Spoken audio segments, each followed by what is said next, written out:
Hey, how's it going? Hope you guys doing well. Welcome in, Favcast. Happy Tuesday. Hope all is good. It's the final day of working on the boss. Maybe? Possibly? It's one ability pretty much left to do, right? And then we need to just set up the phases, and we're pretty much there, which is pretty great. So close, so close. Yeah, I'm pretty excited about having another boss. And then we need to figure out what to set up afterwards. There's so much to do, so much. How many days have you worked on the boss already? This is like the third day of doing the abilities. And then, I don't remember, it was like 3-4 days of animation. It's not long at all. But days is kind of a strong word, right? Because I only stream for 3 hours and I don't work for it for 3 hours. So, define day. Real work time? Yeah, it's been days. In terms of like productivity of time, it's not been that long. Yeah. That's why when someone asks how long you've been working on something, well, it's like, well, depends. You're asking productivity wise, or are you asking just real world time wise? Right. The answer changes dramatically. Well, yeah. Anyway, hey, Mr. Good, welcome in. How's it going? Hope you're doing well. Came up as you're prototyping something, so tuning in. Well, welcome in. Welcome in. Yeah, I don't really have much else. Do we just get into it? I guess. I don't see why not. Let's do it. So, let's play. Let's wait for the animations and everything to load. There it goes.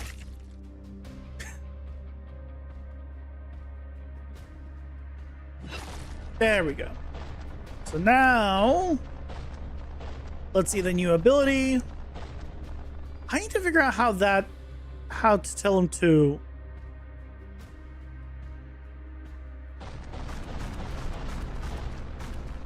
So this is the newest ability, right?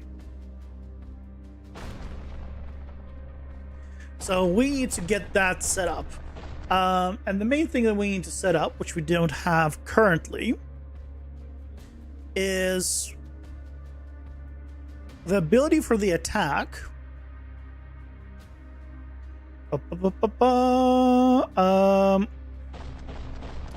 The attack does not have an option of being at the player location or relative to the player location. So let's do that. This is gonna be potentially breaking a lot of stuff, but we'll see. What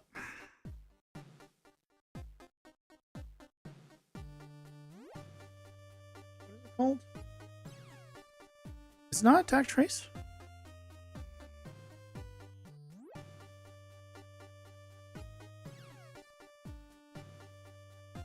Attack info? Oh, it's called attack capsule. So this is what we want. Okay, so here you need to add a new variable, and this is going to be player location. Or yes,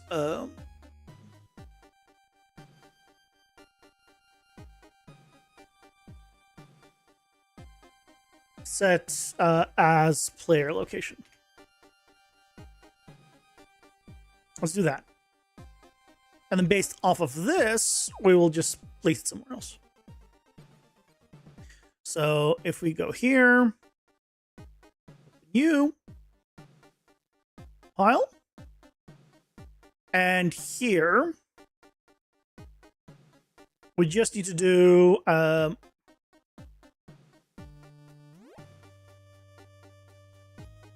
oh, I guess I didn't need to add it here.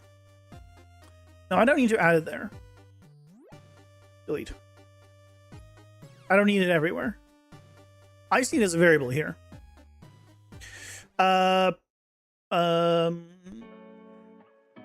Set as player location.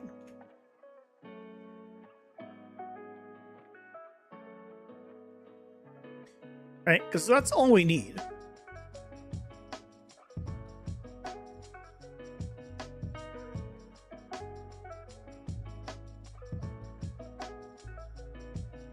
And then here, I need to see where we're using character reference. It's all fine. It's the only one that we need to change is this one. So let's do a select based off this. Okay. If this is false, then we're just doing this as normal. Yep. Right. If this is true, then we need to do it based off of the player pawn. So get pawn, get actual location,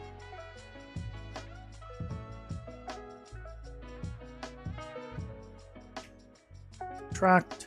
I mean, we can just hard code it because the height is set in stone, right, for the player. Let me just double check that it is 90.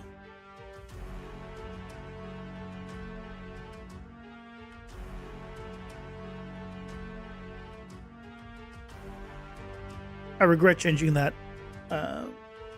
value because now I have to freaking compile everything again.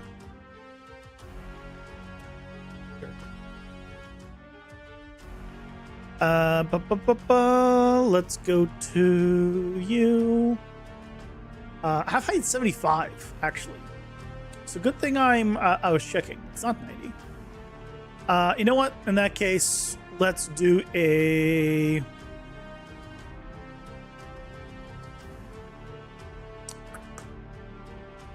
Let's do a select then, or a switch.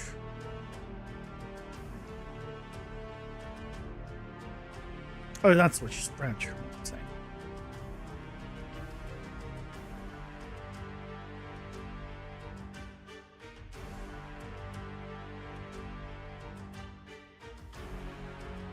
Which means I don't do this even. To branch. Okay, so if this is not, then we're doing this. And then instead of you, I'm just gonna store this.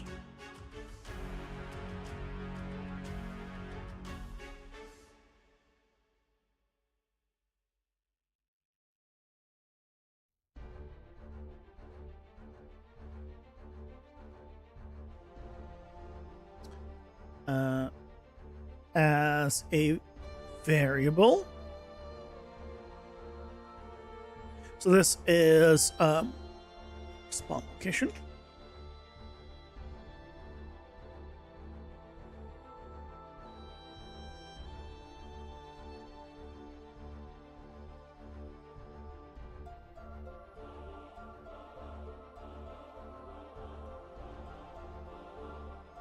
Right.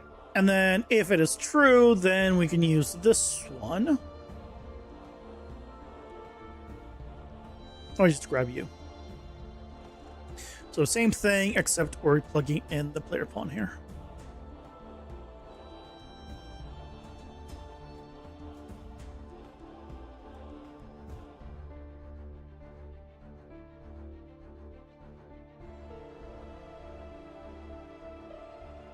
and then doing the same thing.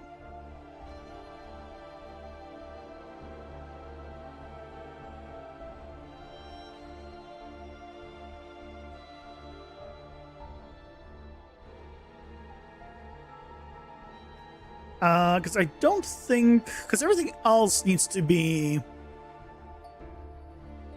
as it was. I don't want to mess with anything else. It's just specifically the spawn location.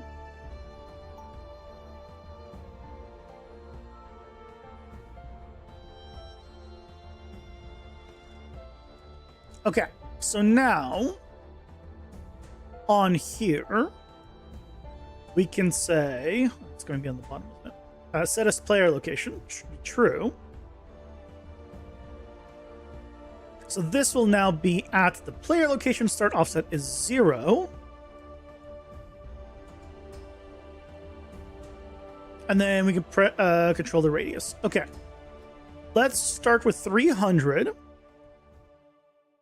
And then we can go from there.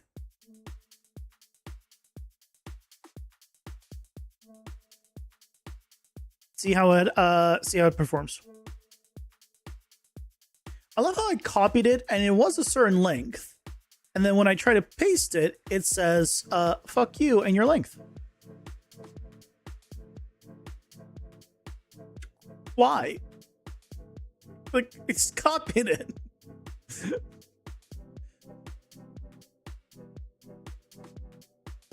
Okay.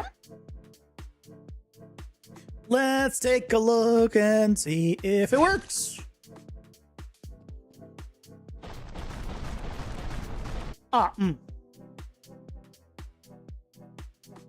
Right. Forgot to add the delay.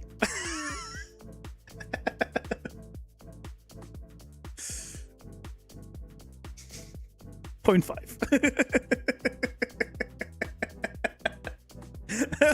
You're gonna die real quick.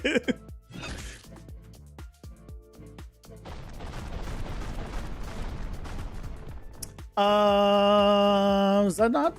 Wait, what delay did? How big of a delay did I have it? Oh, I'm probably gonna need, oh, you know what? I'm probably gonna need more delay than I think because of the animation time as well.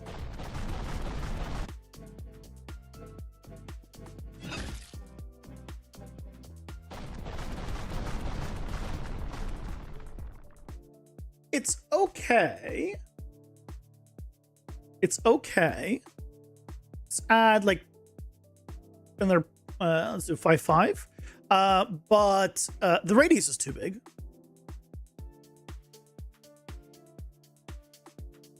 It's 200.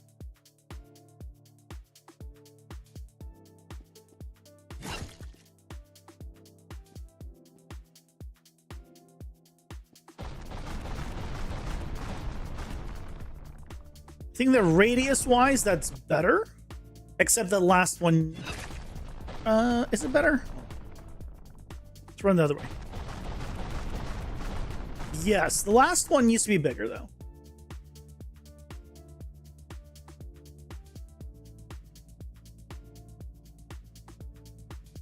But that's working, right? It is relative to the player location.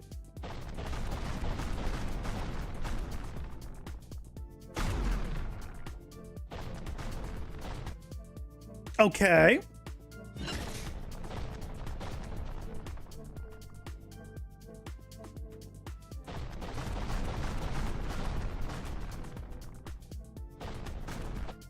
I like it. I like it. Let's go into you. I want to increase the size of the explosion here. So I want to make this bigger.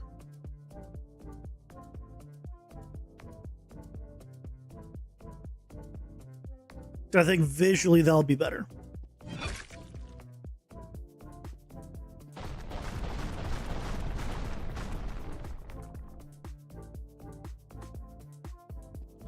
Why did I get hit there? I think I just stopped running. Yeah, because if you keep running in a straight line, you'll You'll not get hit. It's what if you're not running in a straight line?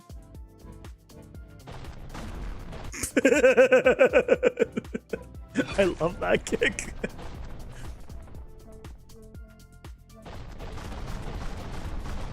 Yeah, it doesn't matter. It's fine. Right? As long as you're running, you're fine.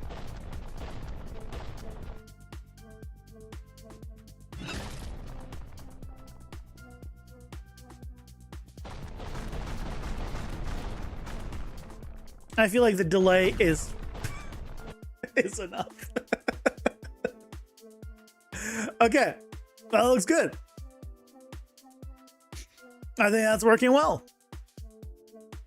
So now we have the new attack. Just thinking. Everything should be pulled. This is fine. This is fine. We have the sounds and everything. This heavy impact, I'm going to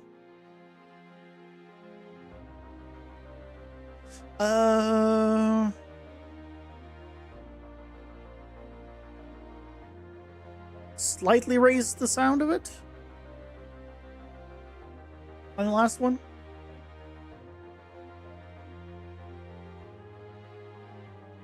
Also, damage-wise, we need to tweak these. They should not all do full damage, because if you get hit by the first one and you don't move, you're gonna die so quick. Let's do. Each one will do half scale. Last one will do full scale.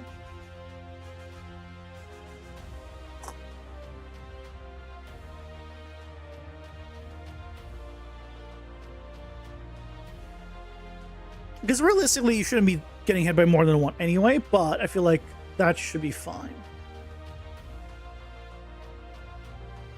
Alright, so these will be 0.5, and this will be 1. Alright, the big one. Don't get hit by the big one. So theoretically, if I got hit... Yeah. I technically survived the first one, but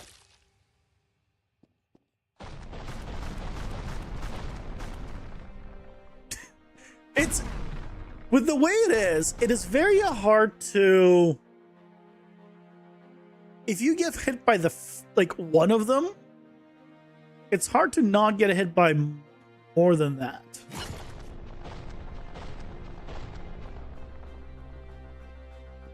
But I don't want to give it a bigger delay. But I did survive like the first one. And then keep in mind though, this is the second level boss, which means by this point you should have a good amount of power-ups and meta progression that should be raising your health beyond what I have and raising your damage beyond what I have. Although damage is its own. So I'm not concerned about his damage, although he should hit like a truck. Okay. So I think that's all of them. Let me double check several things. First of all, cooldowns. Tantrum Slam, cooldown 20 seconds.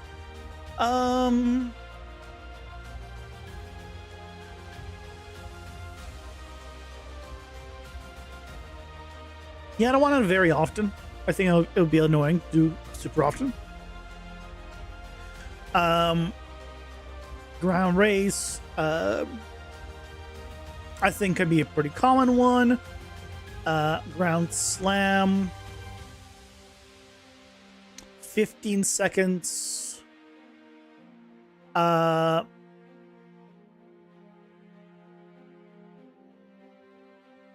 Oh, sorry, I was thinking, this is ground... Why is this ground raise as well? That's wrong. Yes, a good thing I checked. This is just, one arm swing.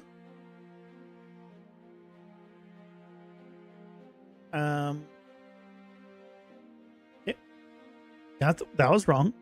The other thing is, let me check the wait times of this. So this wait is 0.75. So really it's half a second to, so I think what I'm going to do is say 1 for these. And then plus or minus a little bit. This gives you a little bit of a longer pause before he does or tries to do anything else. You know, on average by a quarter of a second. So it's not that much longer, but you know, it's a little bit longer. When we do the walking around the current spot, I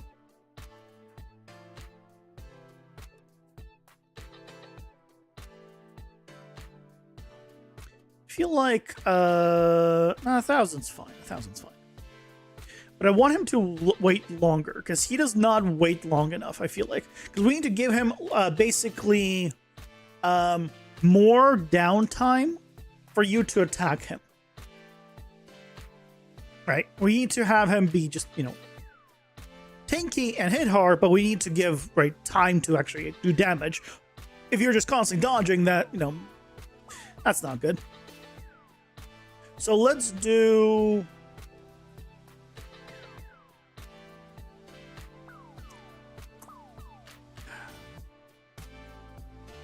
3.5 seconds with a 1 second variance. So that's 2.5 to 4.5 seconds.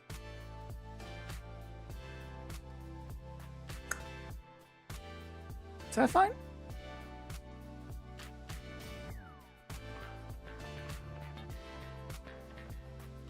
Yeah, I really like state trees. It has some bugs, especially right now in 5.7. I haven't updated to 5.8 yet. But it makes sense more to me with state trees than it does behavior trees. Like, it just clicks better. But if you're happy with behavior trees, you don't have to use them. You know, they still work fine.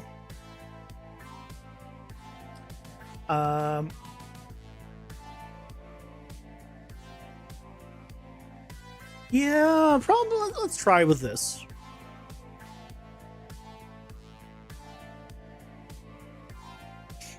Yeah, and the nice thing is, like, if I wanted to, like, let's say after moving around the spot, right now I'm telling it to go ahead and restart it.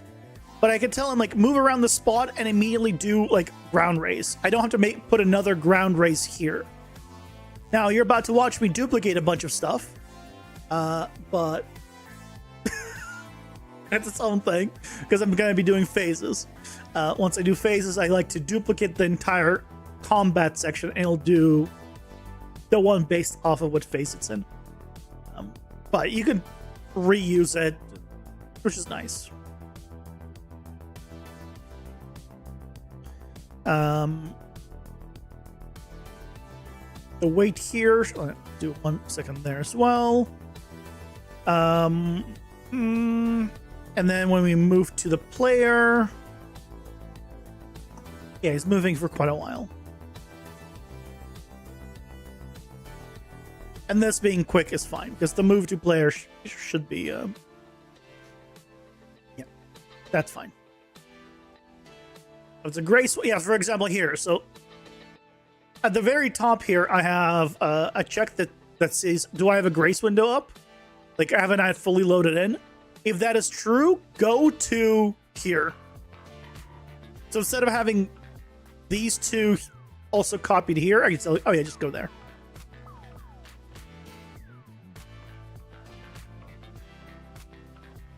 Although I say that, but I literally have, in my case, the same. You know what? Never mind.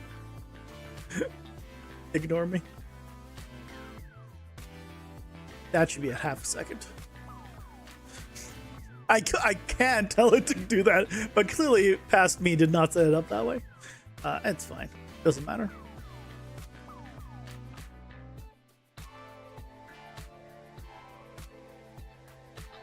Because technically speaking, I don't even need this. I can just tell it to go transition on fail.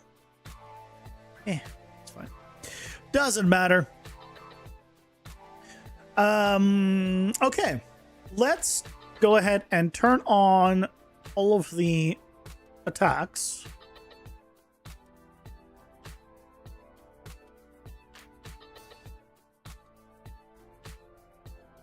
And we'll take a look at what happens.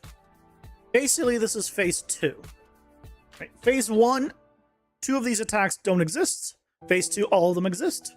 And phase 3, we're gonna get him a little bit faster cooldowns.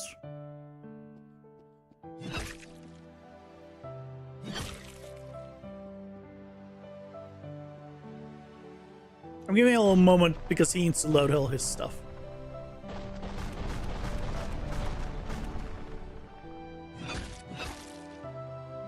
Load. Load.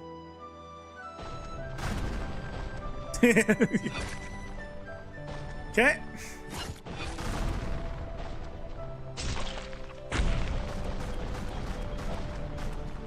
Yeah, as long as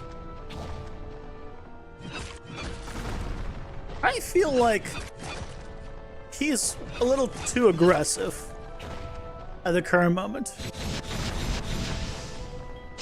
I feel like this is like, should be like around the aggressiveness of where he is in the, I guess this is phase 3 now.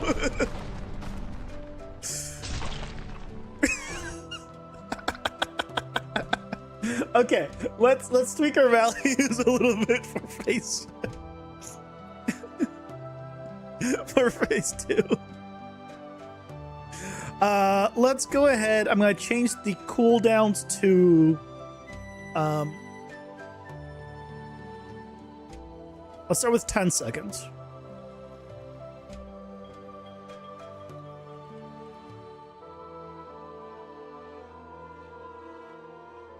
For those 2 attacks. Okay. And then also, I think we need to increase the duration that we wait here. So let's do 1.5 and then 0.5.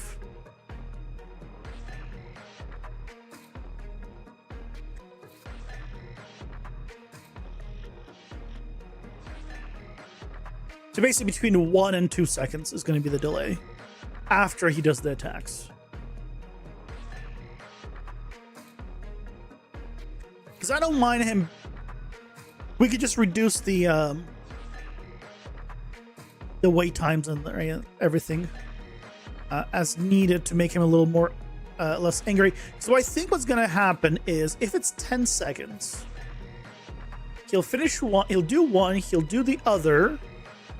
He'll be very close to 10 seconds up already, honestly. So I might need to increase the cooldowns more.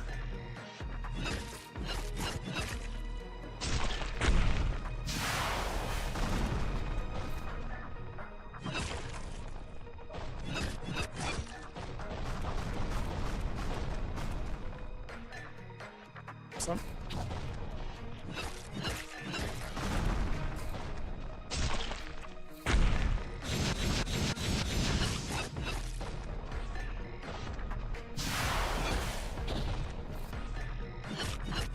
He is,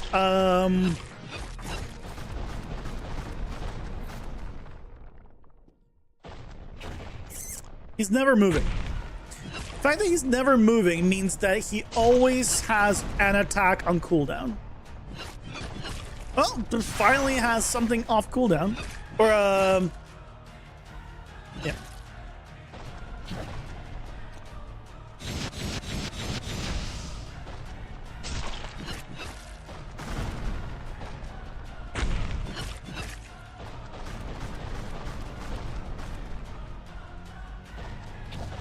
He's not hard to find.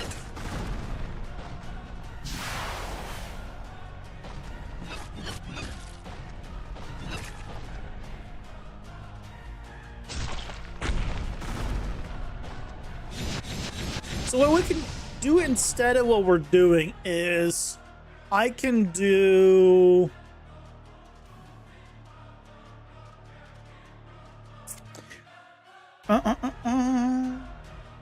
instead of what we have, instead of increasing like the cooldowns more, I can say in the combat, instead of doing specifically an attack if he can, I can say, okay, give attacks a 1.0 chance and give move around spots like a 0.1% chance.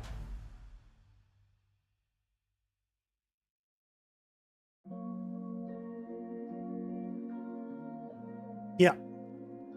And if attacks are all on cooldown and it fails, then it'll go to move spot. Let's try that. So this one is try selected random weighted by utility. Utility here will be 1. Move around spot 0.1. Hello, it's Rufio. Thank you so much for the raid. Welcome in, everyone. Thank you. Welcome in, guys. Hello, Faravax. How's it going, guys? How's your stream? Tell us all about it. Hello, S1 Oop. I'm currently working on the second boss in my game. What are you up to, Review? Tell us all about it.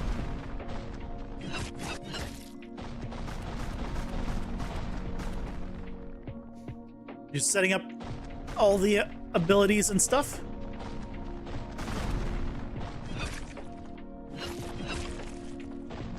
Bidet stream went great. Welcome in, Kilted. What do you mean bidet stream went well? Excuse me?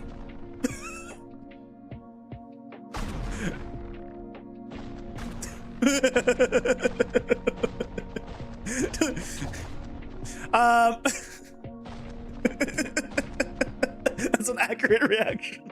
Thank you. Basically, this is the second boss. So it is a roguelite deck building action RPG. Wrong level is gonna be the best way I can describe it. Also, welcome in Sparkle. You know, when I started saying that, it made more sense. I was like, nah, that's probably not gonna be able to read it. And then as soon as I started reading, I'm like, oh yeah, Sparkle. That, you know what? That makes sense. How'd you come up with a concept for it?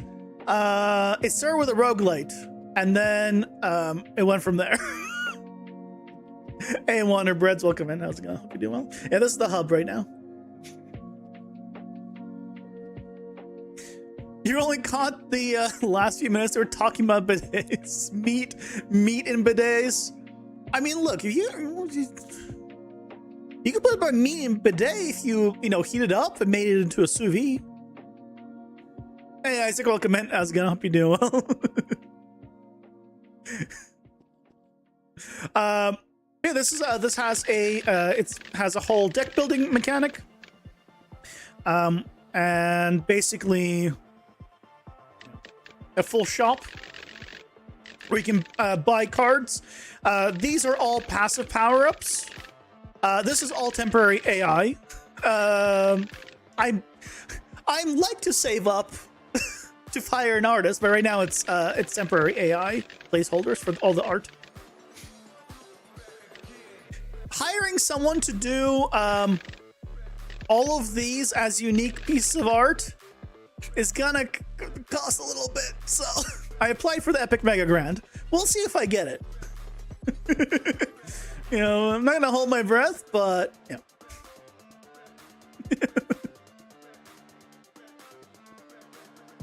but yeah, that's the hub. But basically, it is a roguelite, a deck builder, and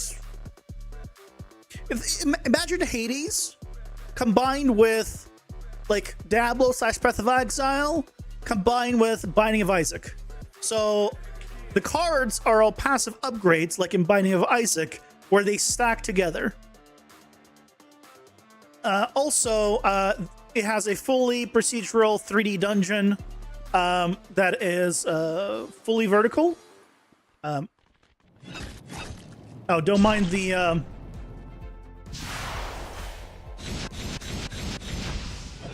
don't mind the visuals. Yeah, I have hitboxes on right now because we were doing tests.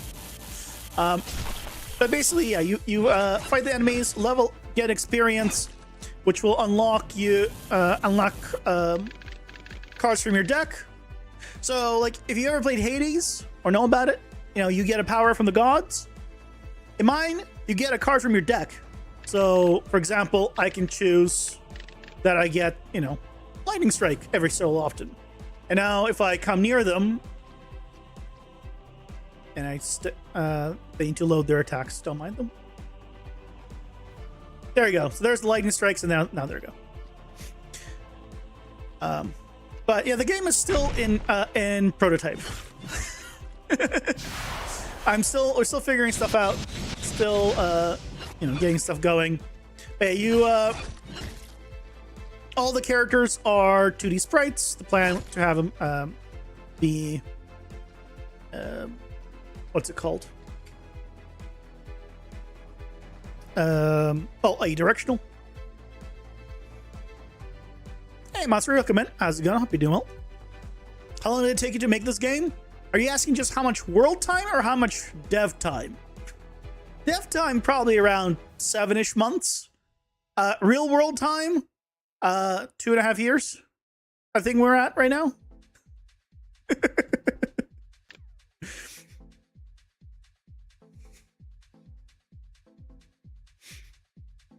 You're trying to build a building generator with BCG and it's getting harder. Depends on how you do it. Because if you use grammar, it'll be a little bit easier to do the exterior, for example. But yeah, like I said, it has multiple tiers of cards. So for example, I can equip you can equip this mid-run. This is just the debug screen though. So I can just change my weapon to be a different one in the middle of the run. If I put that card in my deck, it needs to load up. I'm gonna die, so I'm just gonna don't. You're not seeing me click on that. No. I didn't get any more health. But now, for example, I'm shooting projectiles, right?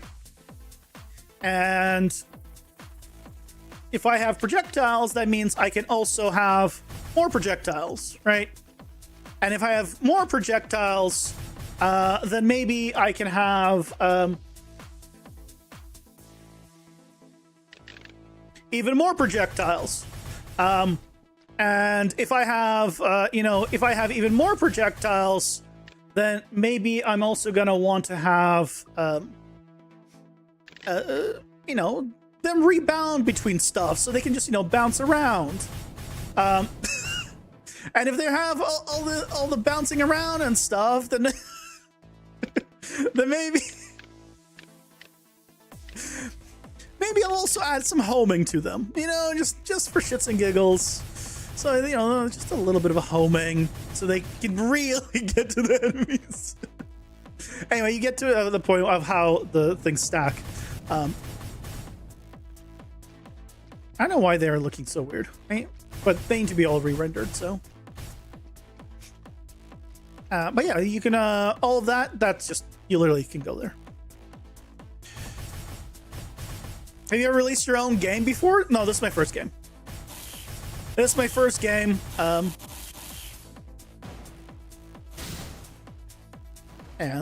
this, of course, has its own, oh yeah, the lightning's still going.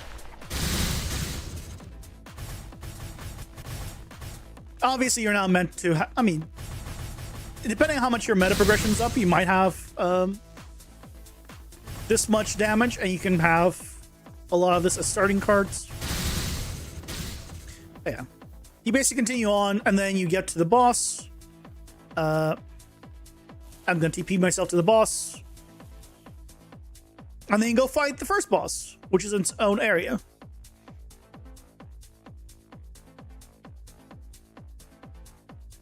We're working on the second boss right now, but the first boss, so this is the area of the first boss. I need to,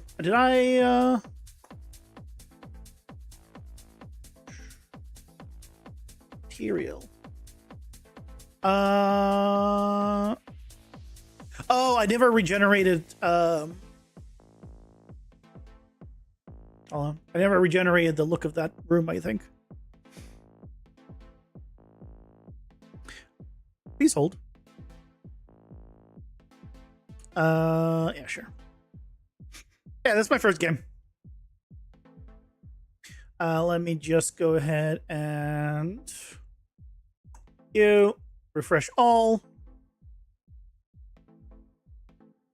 There we go. Visually, now that's correct. So, yeah, this is all made with PCG because I'm the PCG guy. So, I forgot to refresh the PCG in that graph. So now we should be good. I can show that boss a little bit before we go back to working on the second boss, which is replacing an older one that is not very good.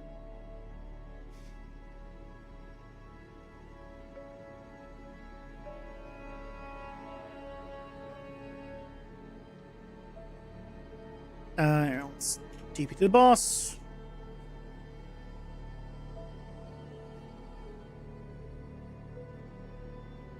Setting up commands for your own cheats is so nice. I should have done it. I only did it recently, but yeah, this is a spider boss.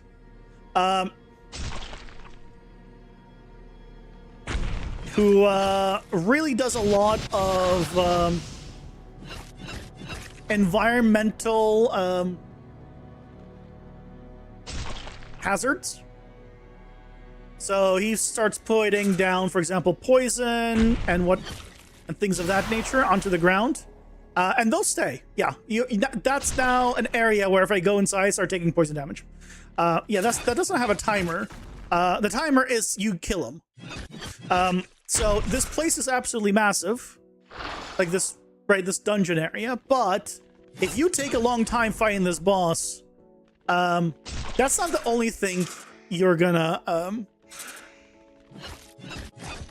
actually have to deal with. He puts other hazards on the ground, namely he starts putting down these slow areas. So I can see him. So sorry. Case of spider webs. How much specs your computer will need to support Unreal and try to do something not so nice as your game, but something? My game runs at like 200 FPS or over 200 FPS. And stuff like this. This is an editor. And I have like all of this open at the same time. So this is on a 4080 though. So if I show like the package builds, you'll be able to see like the performance. I released a video on YouTube just recently talking about some of the optimization stuff I did. This is a toon look, so I can get away with a lot. If you're going for something a little stylized, you can get away with a lot of stuff.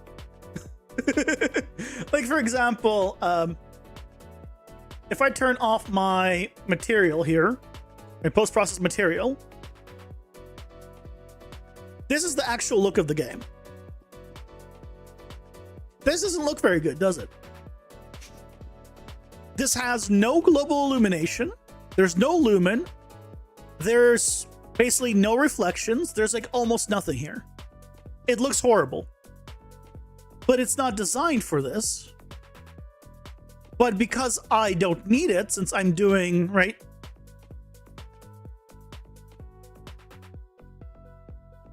a bunch of post-process material stuff, hey, I can just turn those things off and, you know, get a better performance. If I go ahead and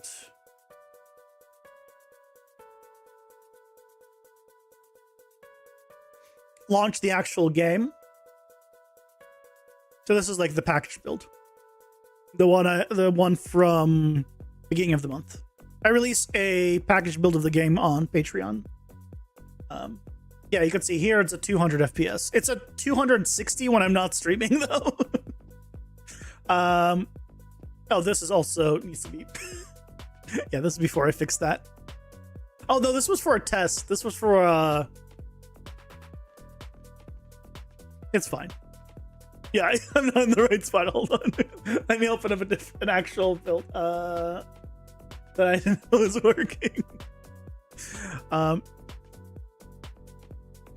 And by the way, this is no upscaling of any kind. So 100% 1440p ultra. So it's like, I know places where I can still optimize, but it's still in a prototype stage that a lot of this is going to need to be redone. There we go. Now visually, this is also correct. So yeah, this is around 200 here. Again, it's higher when it's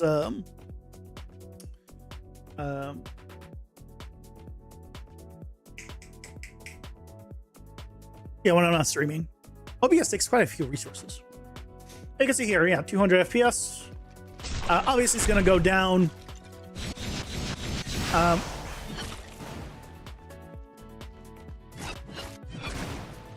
need to see about some of the abilities staying on the ground, speaking of. Yeah. So yeah, nice 50, 150, 160, right? It depends on what's happening on screen, how many effects, how many whatever else, but it's okay. So this is on 4080. You can do this. You can do even better than this.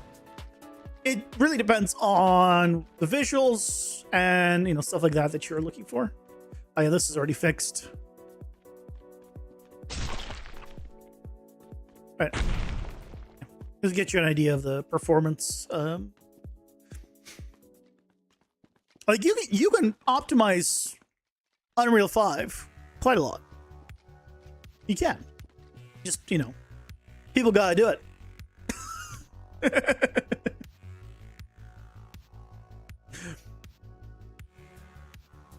Go back to our testing level. Yeah, so right now we're testing with this guy.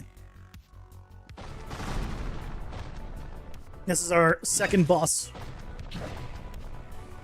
that I've been working on. Slightly different than the other one. Yep. We were looking at attacks are 1.0. You're 0.1.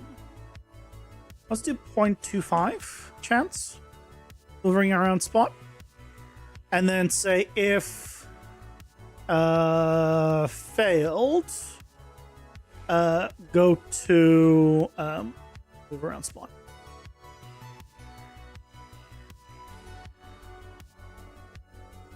So if everything is on cooldown, theoretically you should go to move around spot.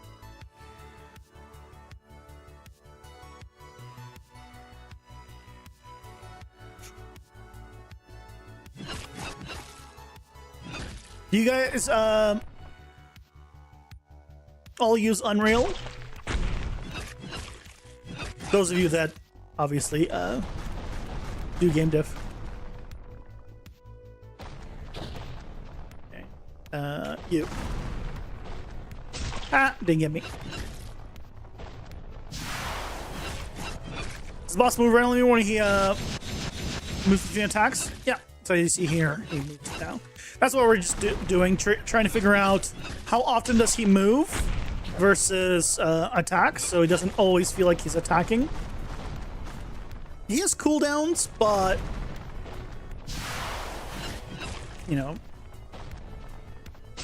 I want him to move a little more, so we're also adding on top of that just a chance of just walking around.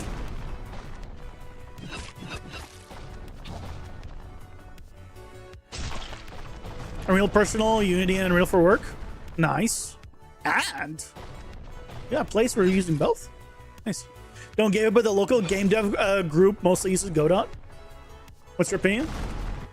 I've been looking into Godot, or Godot, as some people call it.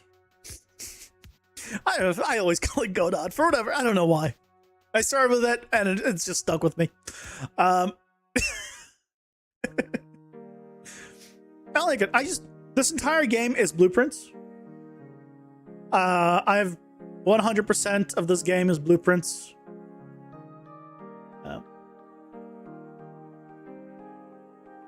I don't code. Hi guys, I'm an artist that's making a full game in blueprints. But that's the beauty of Unreal Engine 5, is you don't need to code. Right?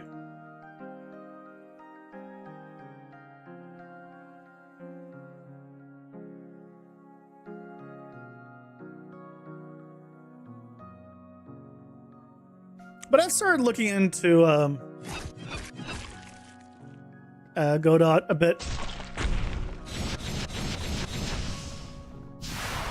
I guess I should probably give myself some upgrades. There'll be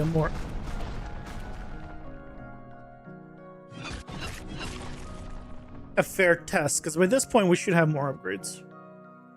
Let's give myself some upgrades for like a more accurate, but I guess his health is not scaled right now.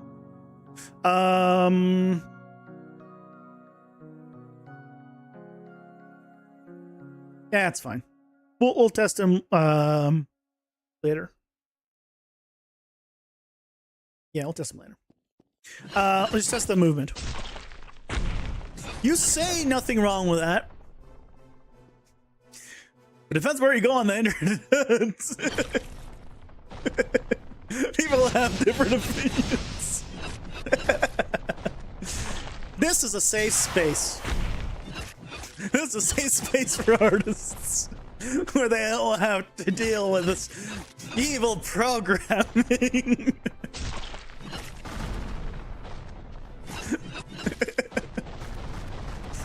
No syntax here.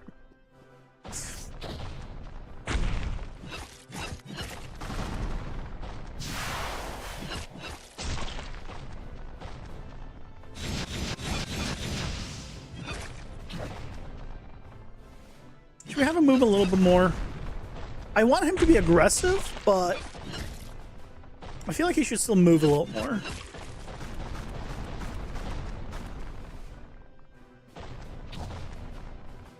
Yeah, let's make him move a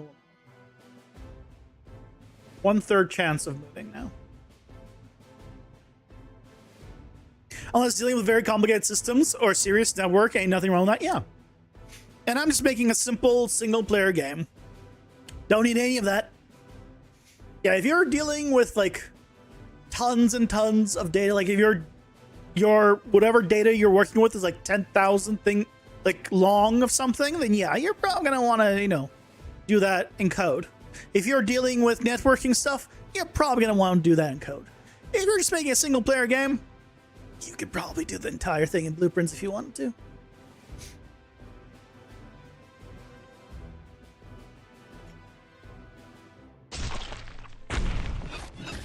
The best is always like a mix, but I just don't code, so.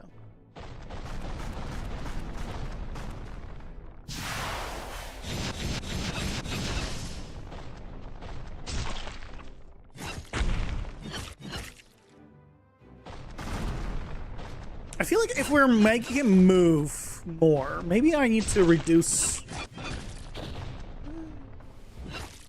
I say that, but that's not four times he hasn't moved in a row. Although 5 times he hasn't moved in a row. Okay, there he's moving.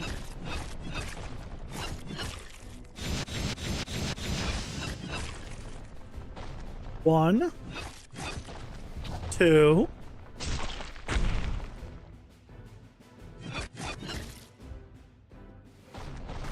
3, 4. What the hell? 5. Look, why is my RNG always so bad? 6.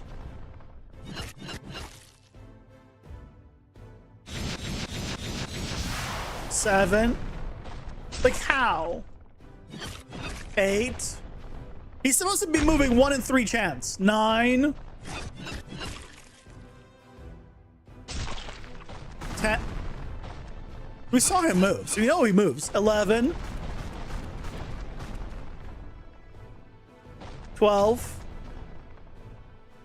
Like, this is 13. Like, this is statistically unlikely.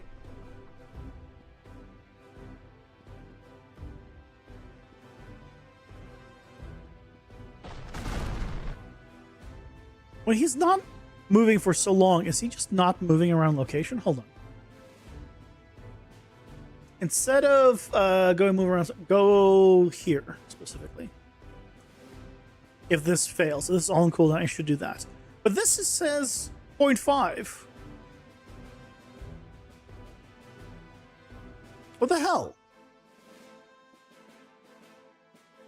We're at 0.5. 1/3 of them should be the moving around spot.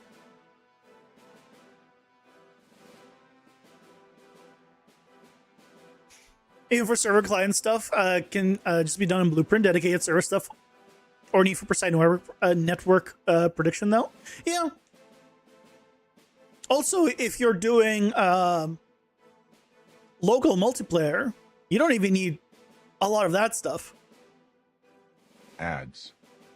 Everything paused, including my ability to remember where I left that cast node. Where did I put that again?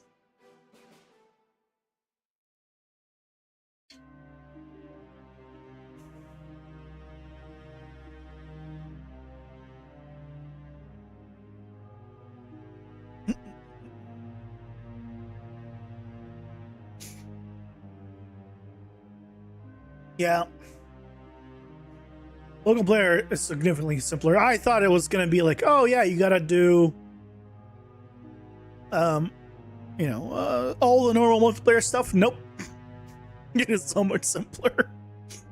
Which also explains how a lot of games add multiplayer support to single player games. Right? Because you just need to add local multiplayer support and then use Steam's ability to turn local multiplayer into actual multiplayer. Which is crazy. Because you can effectively do set up multiplayer that way, right?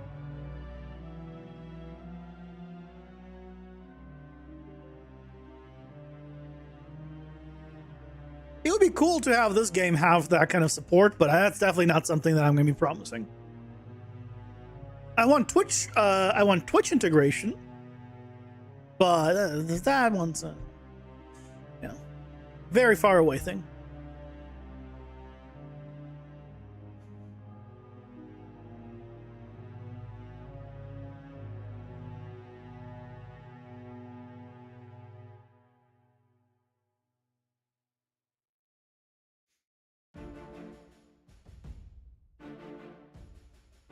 Yeah, we're just gonna wait for the ads, and then I think let's set up. I'm gonna test his freaking movement one more time, and then assuming it's okay, we'll just set up the phases and then go from there.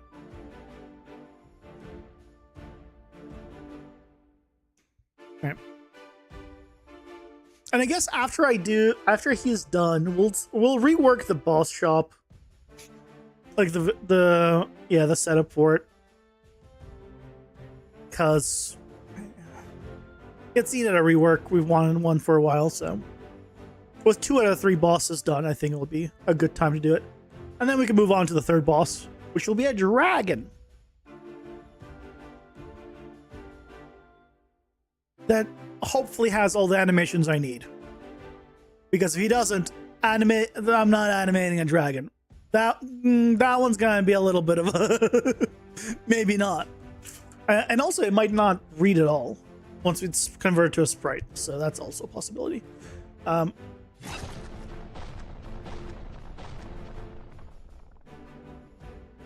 Okay. Okay, so now he's moving twice. See, now he's moving a lot. So now he's moving too much. Do an attack. Okay. 2 attacks, 3 attacks. Okay, well, I actually got hit by that one.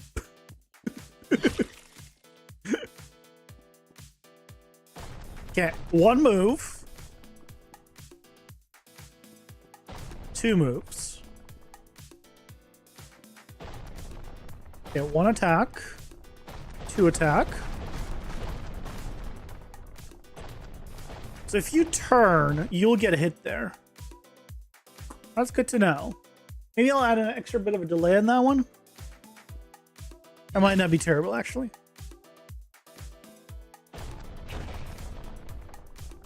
Get 1. It's 1 and 1. I feel like now he's moving too much. Although, you know, I think it's okay. And then we just make him move less during the enraged stage at the end.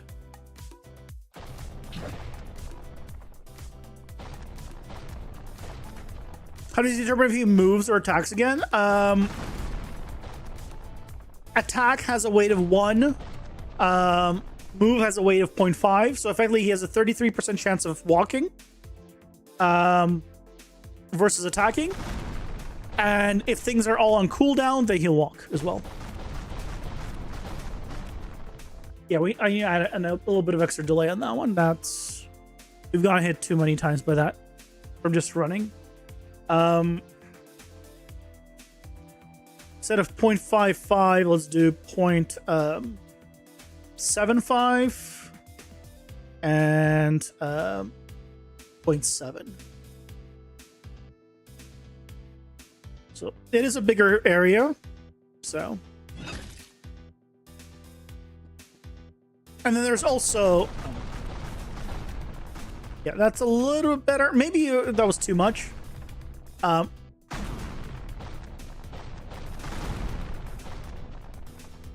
you can get away with 0.6. I want him to feel very threatening. So.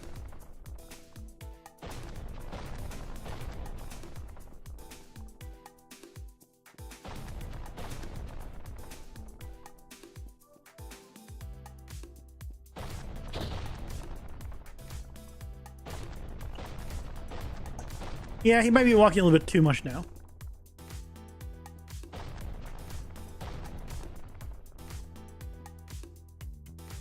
We're trying to remember how to do basic gameplay systems.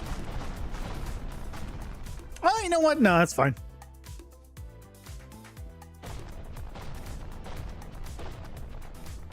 What? Gameplay systems, like, I've reworked my gameplay systems so many times. I've literally reworked my bosses so many times. So I don't feel bad about that. Would be useful to do the trick where instead of leaving it to pure chance, you do the marble bag trick.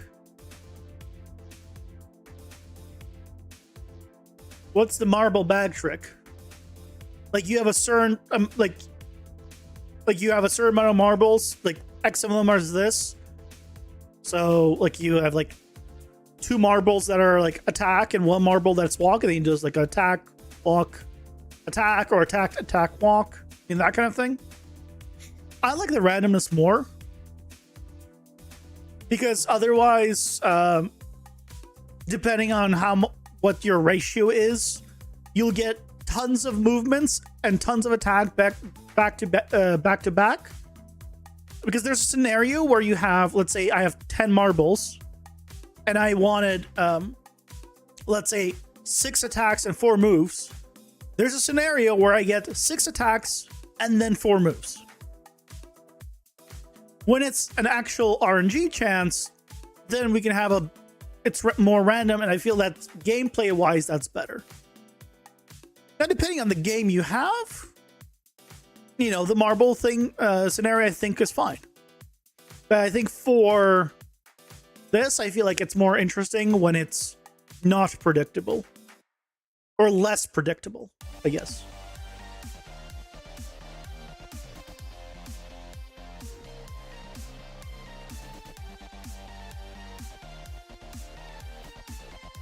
Okay, let's do. Uh, ba- ba- ba. Let's reduce his walk chance now. To just 0.4. By the way, I always hate when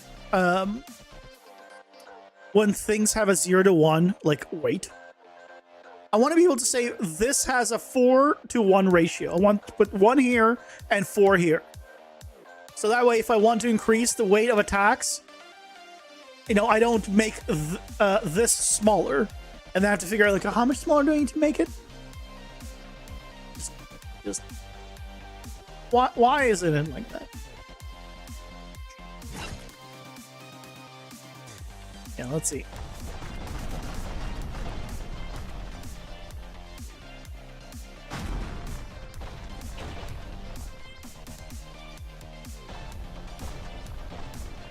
Okay. The distance there is also fine. Oh. Okay. I was within the area. I should have dodged.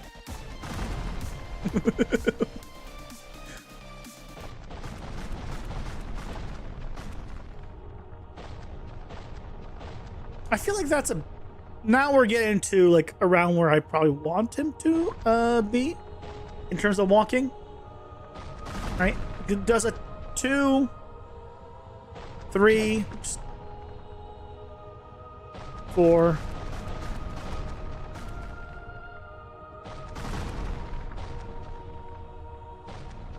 You know, I mean, RNG 6, but he's walking.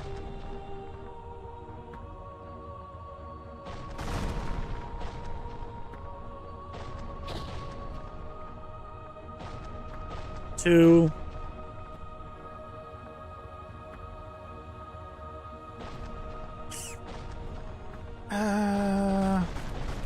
Maybe the other one was better.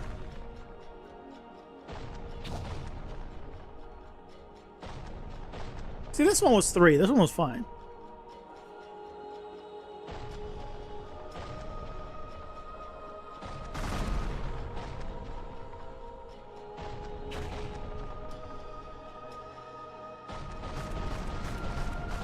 This one needs a bigger look cooldown, though.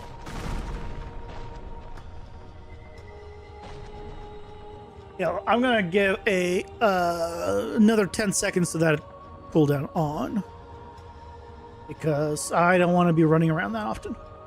I'll do 30 seconds. Okay. And then 0.45. Okay, so let's set up now phases.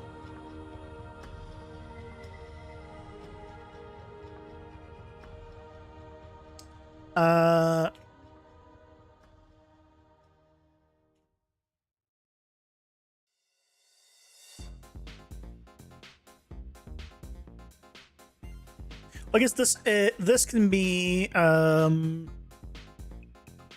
phase 2. And you know what? Let's just I'm gonna make it easier myself. Duplicate. There. So phase 3, phase 2, phase 1.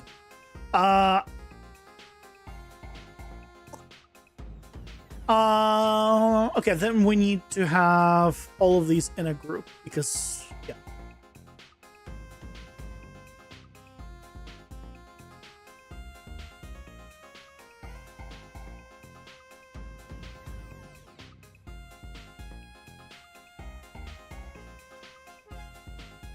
Because this now needs to have the weight.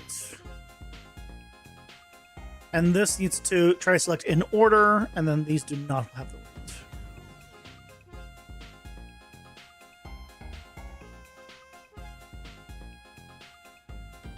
Okay, so phase 3 has tag.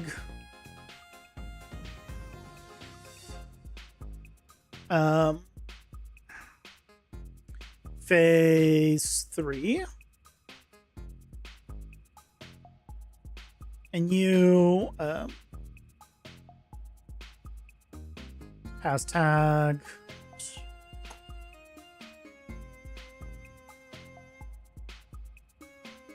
phase 2. So he's going to try to do phase 3 stuff. He's not going to be in phase 3, so he's not going to be able to. And then it's eventually going to do go to phase 1. And if any of these fail, then it's going to go here. Phase 1. Right, we don't have Tantrum or the Big Slam. So phase 1, we're getting rid of you. And we're getting rid of you. Okay? Everything else stays the same. Phase 2 is the same. Phase 3, he's getting more aggressive. So, I'm doing less wait time on these. 0.25, it's not by much, right? Just could do a little bit less wait time. Okay. Then we also are going to give it less chance of randomly moving. In fact, I'm not going to have this chance at all here. Let's get rid of this chance completely. We're going to go back to the way we used to do it. Which is try select children in order. But then we need to... But then we would need to have the move around spot also part of the face. Hey, Dual Operator, welcome in. How's it going? Hope you're doing well. I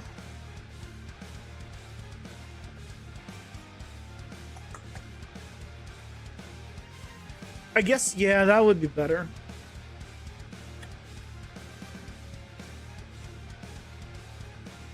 Okay, yeah, let's do that.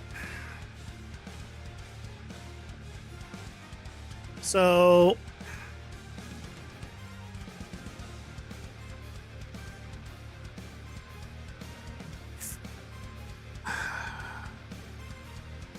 So we just have 3, yeah. So we'd have you out here. Don't have you. Right,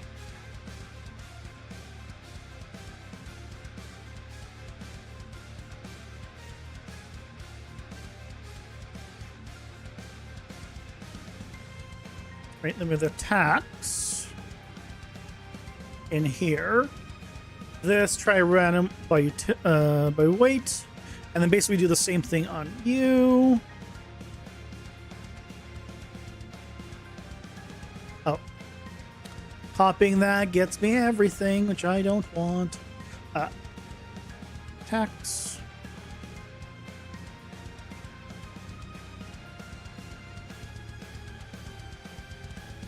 You. And then phase 1, same thing.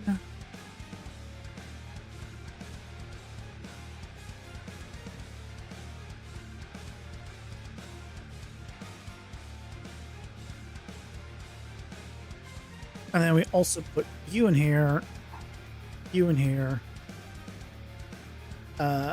you in here.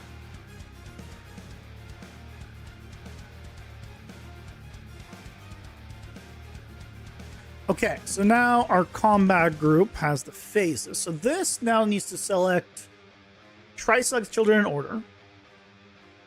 Okay. This no longer has, needs this. So get rid of you on these guys.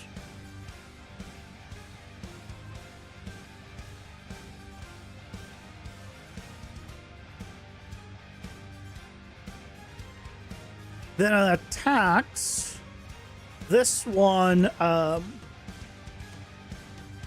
no, hold on, back. No, this is the one we want. We want to get rid of this on this failed. This one. So now you, on failed, because you're the phase 3 one, you need to go to phase 3 move around. Here. Phase 2 one attacks. you. On failed.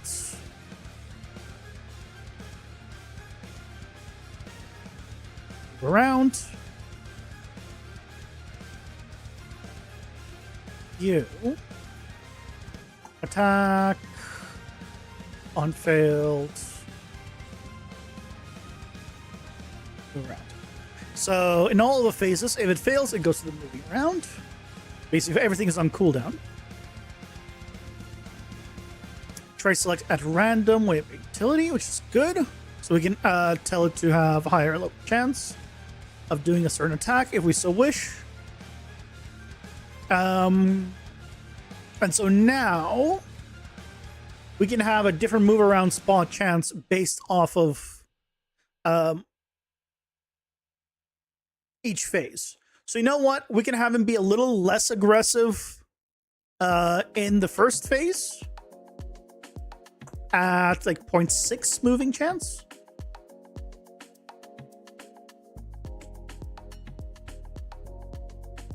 You're generating a tactical slide whistle track for your training level. A tactical slide whistle track. Okay, let's start with what is a slide whistle track.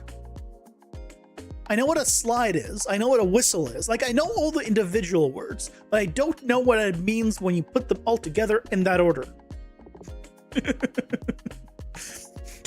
Care to elaborate?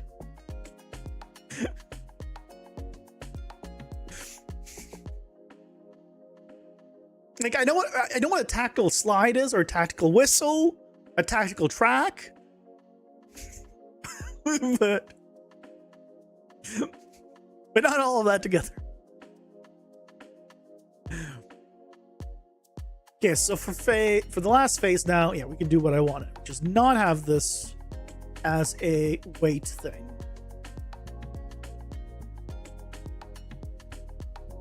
And then try select in order. Also, this needs weights.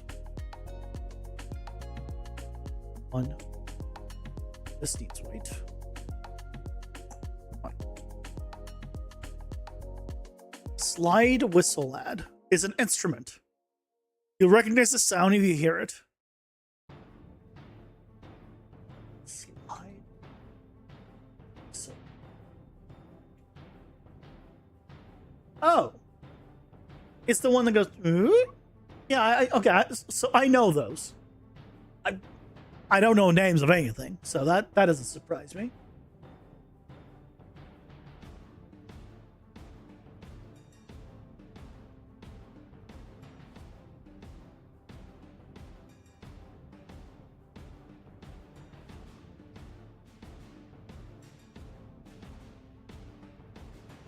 What are these?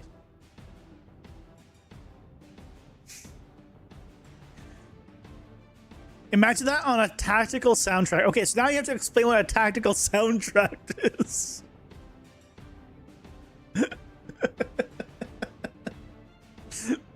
My imagination is a tactical thing is just like an army version of whatever it is. That's what my brain says is a tactical thing.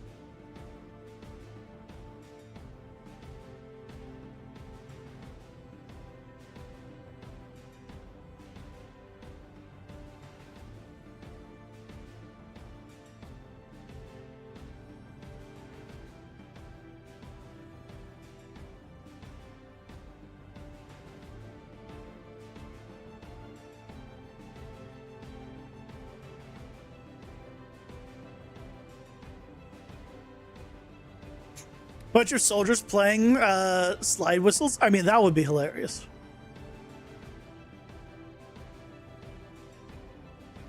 Slide whistle effect when he gets spotted? Oh, okay, okay. I can understand that.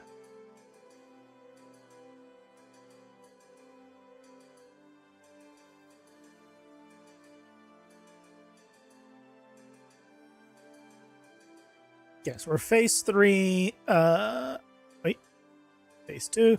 Okay, I think we're set up here. So let's go here. Phase 2 health is, we have it at 75%. phase 3 health is at 20%, and there is no phase 4.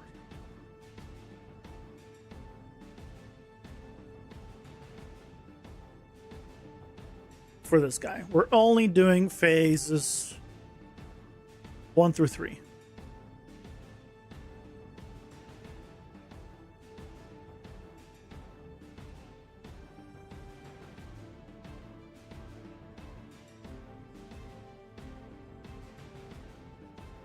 Tactical nuke incoming. Sad slide whistle.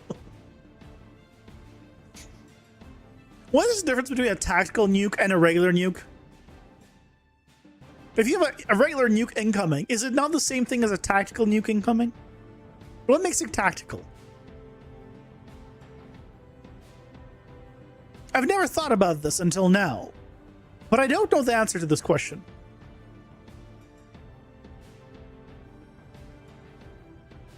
When it says tactical nuke incoming, what is the tactical part? Calling it on yourself. No, that's just called suicidal nuke incoming.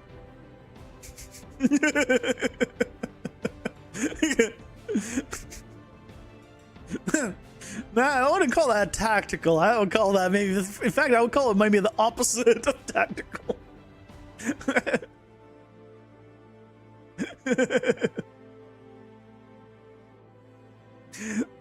That's just Call of Duty logic, yeah.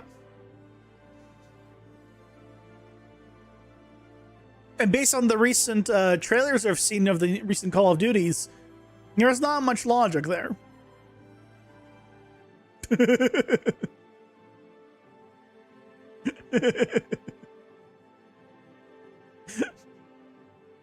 God, I still remember seeing the recent freaking trailer or whatever it was, or just footage of just a random massive guy that they're fighting like a boss from an MMO.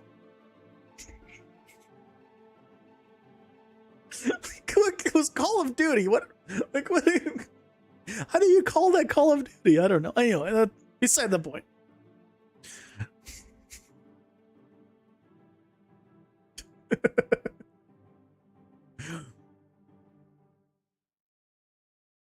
Yeah, so yeah, we're at 20% and at 75%.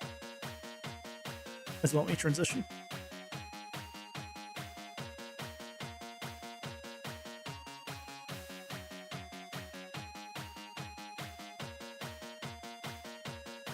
Okay, so theoretically now,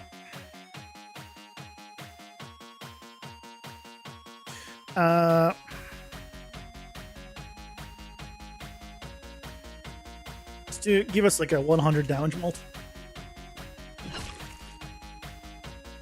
So he should now basically move around a lot more in this phase 1, and he should not have most abilities. Well, by most I mean 2.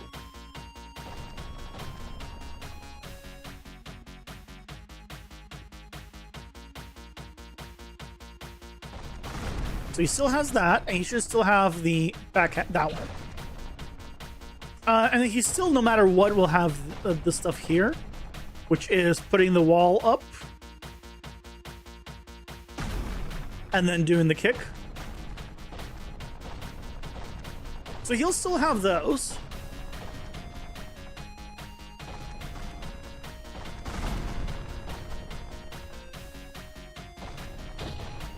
But I think I want to play with the timing a little more. So yeah, so that's the only ones he has. So then when we get him to below 25%, he immediately gets into phase 2. So now he gets the other abilities. So he did the old 2-hand smash. And now there is this one. Okay, good.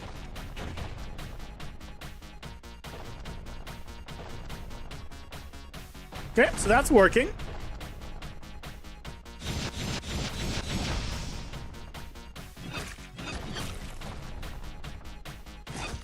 Okay, so now he oh no, 20% is what I said. So he should still be in that phase 2, basically. What's going on here? Oh, there he goes. Yeah, I feel like the delay there is a little bit long.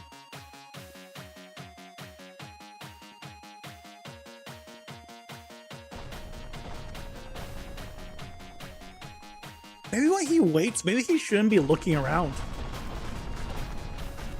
I think like, him rotating around is a little bit weird when he's just standing there.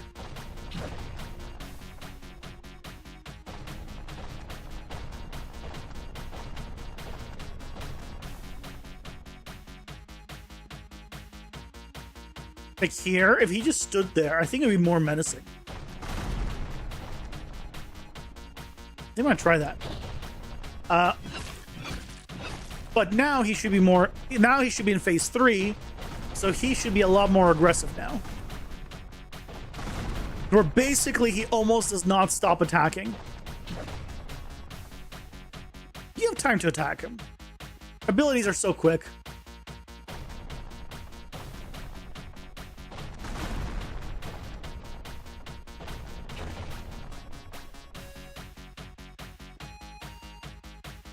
I feel like he didn't transition when he was supposed to here. He should have walked. Things are on cooldown.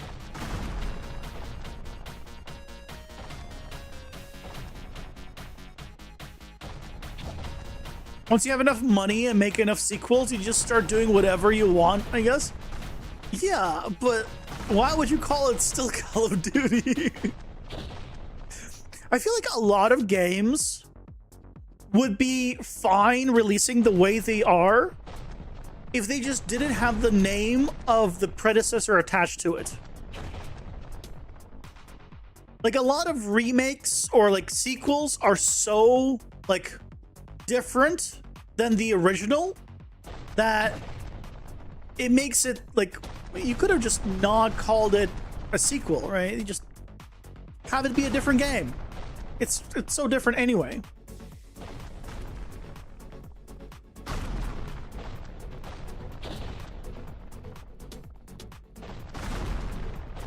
You will buy Call of Duty by name alone, but instead of having it be by Call of Duty's name, have it be by the studio's name. Hey, it's by the same studio that makes Call of Duty, right? You can still use that. You can still use the name of the studio, for example.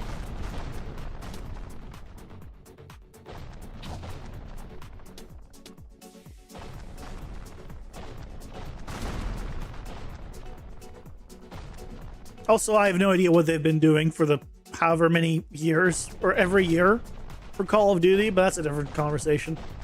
I feel like they could have just released expansions on the same game that just gave more maps. But I don't know enough about the Call of Duty stuff to know.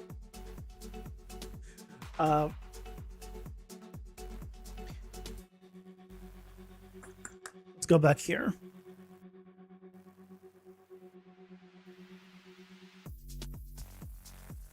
So let me reduce a few of these. So let's do 2.5 here. And also stop active movement. And I'm also going to do I'm going to turn off the facing towards the player during this.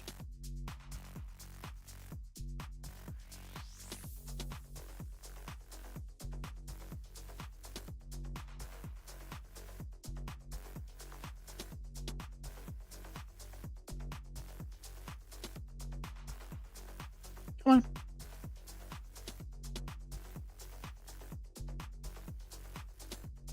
Come on. There it goes.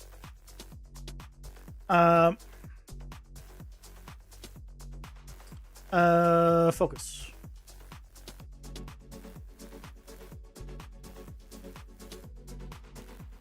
So do not focus the player.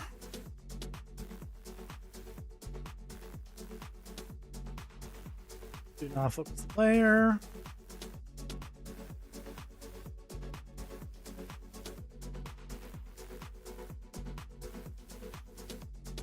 And do not focus the player.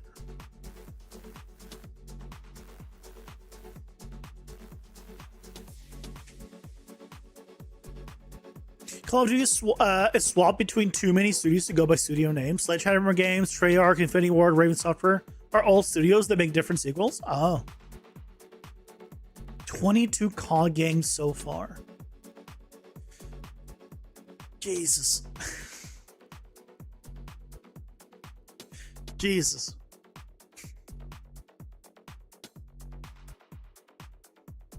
That's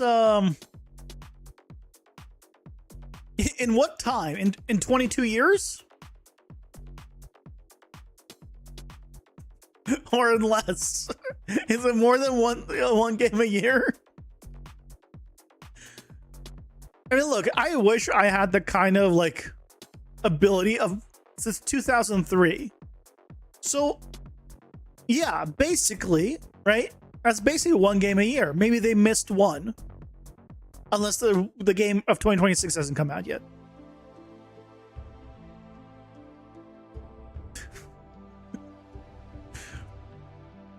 Right, because 2026 would have been 23. So maybe they still have time. Crazy. Like, now when they have, like, so many studios, like, okay, it can make sense, sort of.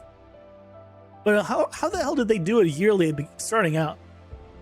I guess the better question then is, if they were able to do it yearly starting out, why do they need so many studios now?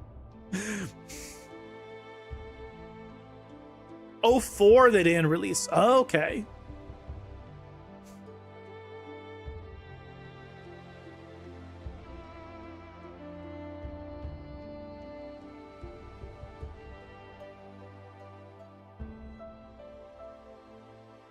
Hey, Henry, welcome in. How's it going? Hope you're doing well. Compare that to Star Citizen with its 16 years. Dude, the recent Star Citizen stuff.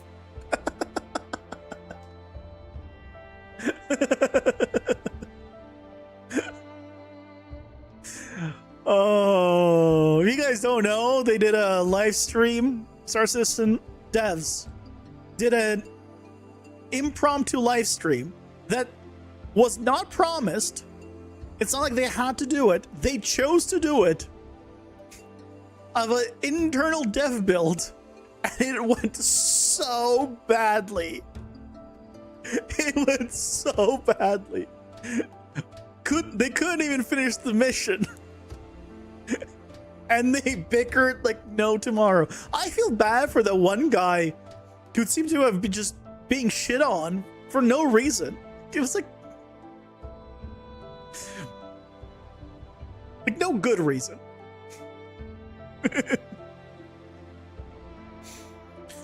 Oh God. And they passed $1 billion funded. $1 billion with a B. I'm here struggling to get like $10,000 funded. I mean, let's say $100,000 funded. Because thanks to the support on Patreon, I have gone to just over 10 for the game. Since the very beginning.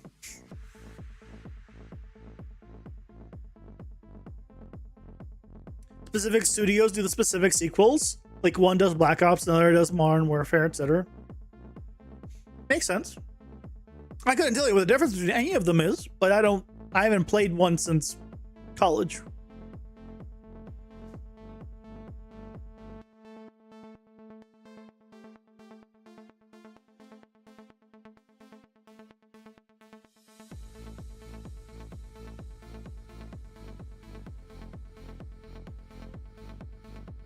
I guess this will, this does not need this failed state. Because it'll try to select it in order. This will try to select it. This fails. It should go here.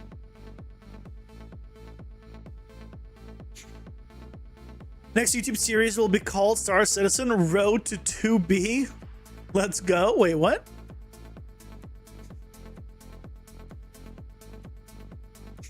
What do you mean Road to 2B? Oh. Okay. That makes a little more sense.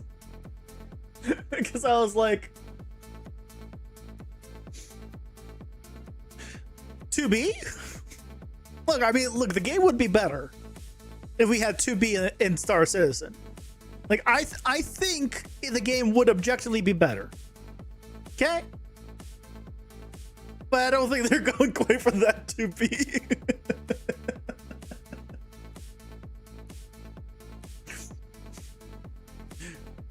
By the way, I don't know if any of you guys have ever played it. Nier Automata. But well, where's the characters? I forget the name of. Is this the one you play? What?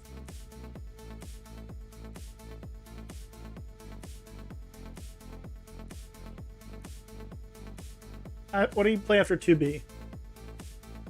Is it 2 like yeah, it's A2. You're a prototype. So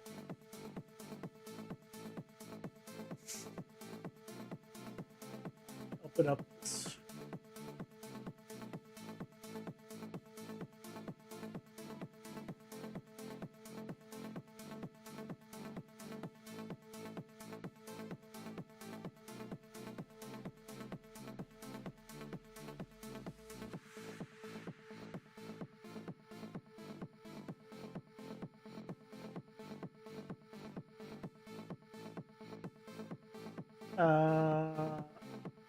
I have a better picture. No. So everyone knows, right, 2B. I played Nier Automata, and my one thing with 2B was like, man, I wish he had longer hair. I like long hair, to me. And then when we get to play A2, who has long hair, the first fucking thing she does was cut off her long hair. I was like, you motherfuckers. You sons of bitches. She has long hair the entire time, and when she becomes playable, she cuts it short. I was like, you sons of bitches.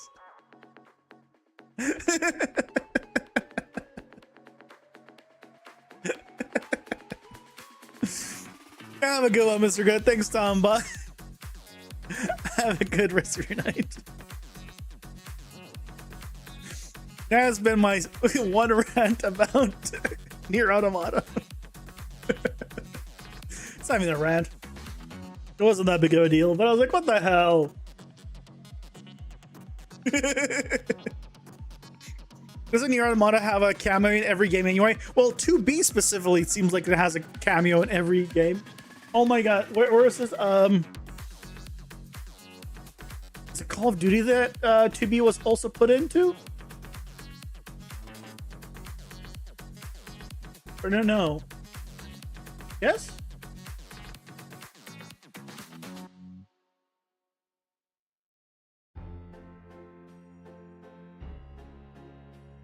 Oh, I'm not gonna be able to find the comparison.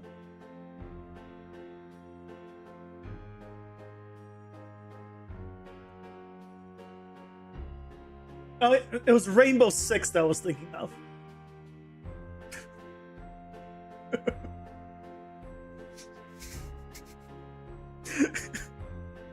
This is 2B in Fall Guys. Kind of funny. I haven't seen that one. Nikki, I don't know how to pronounce it. Final Fantasy 14, PGR, Naraka, all females. This is just a guy. This is a guy with a wig.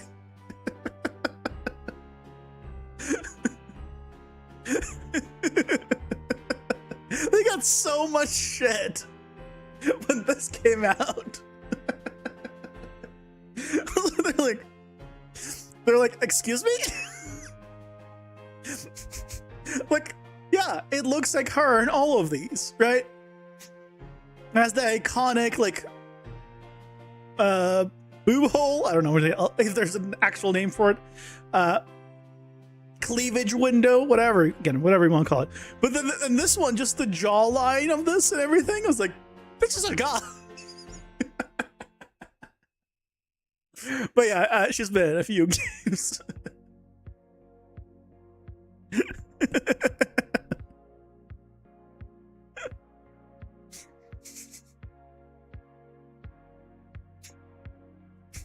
Charge arrow. Yeah, that's where the plug goes.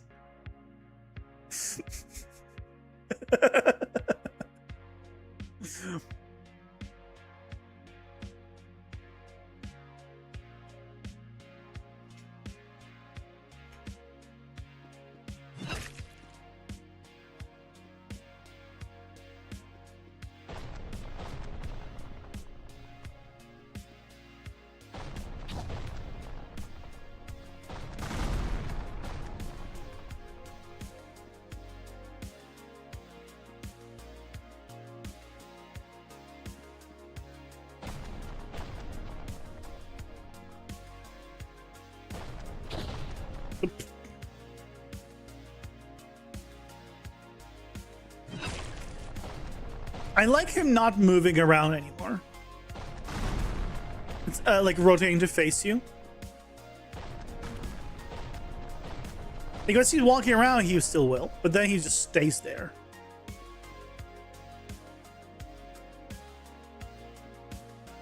Which feels a little bit better. Because he's a golem.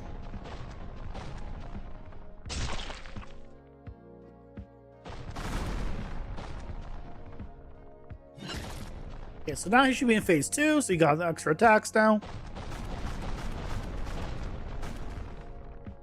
I feel like I can reduce the timing in that one a little bit.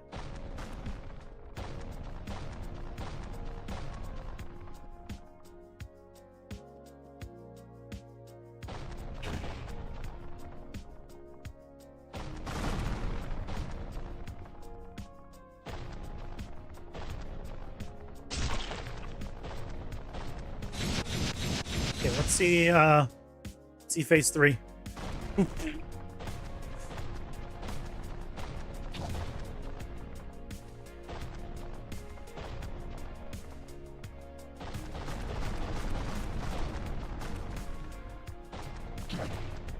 Yeah, definitely more aggressive.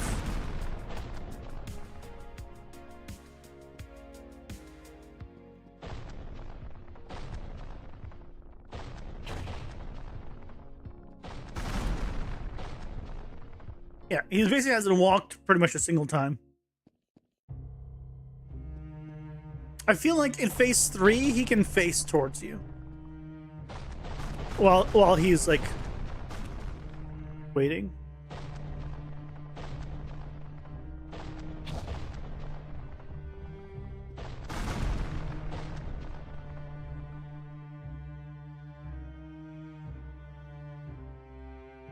Phase 3,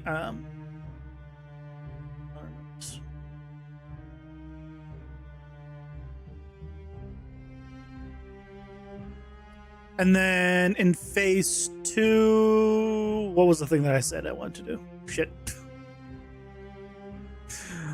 My brain's not braining, is it, huh? Well, let's just say. There's something I wanted to do. Phase 2. Is it the movement? No.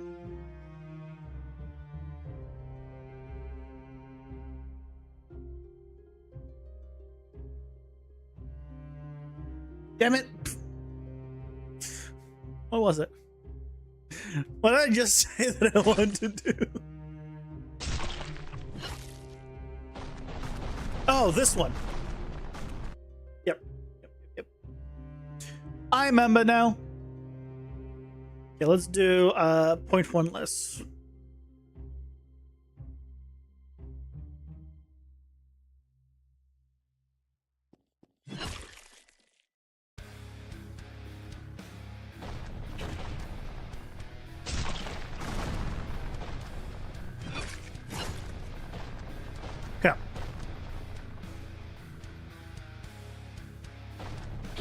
God darn it. You jerk, you weren't supposed to hit me. What? Oh.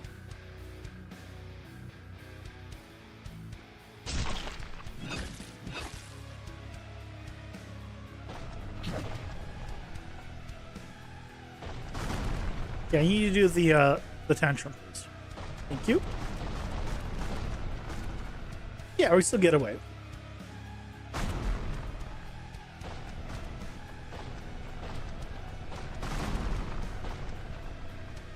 Gotta respect COD for sticking around. I mean, who else drops games like that? FIFA?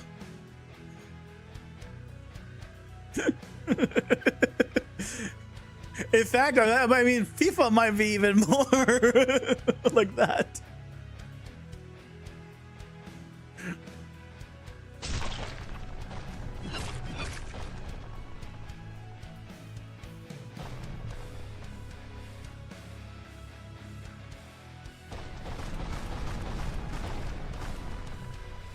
Yeah, you can still get away just fine.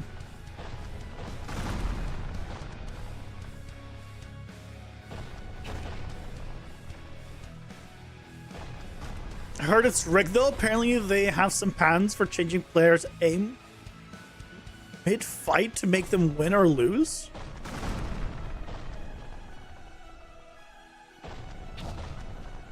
What, in FIFA? Is it even a competitive game?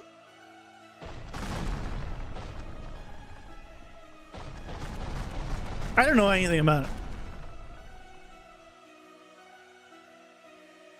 I wasn't looking where I was going.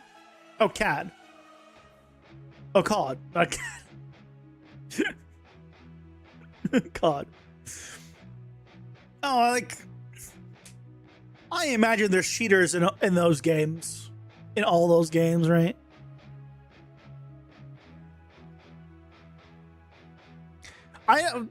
Changing players' aim mid-fight seems a little excessive. I feel like, you know, you just put some money under the table for them to take a fall or take a hit they shouldn't have. I can see that kind of being rigging. Like in like you hear about in like what's it called? Not boxing, but like right, those kind of sports. Or there could be in boxing too. At least like in movies, right? It happens a lot. I don't know how much it actually happens in real life. Right, in movies, like you're gonna need to take the fall on this one, right? Kind of along with those things. I could see that happening. Oh, it is very much a, you know.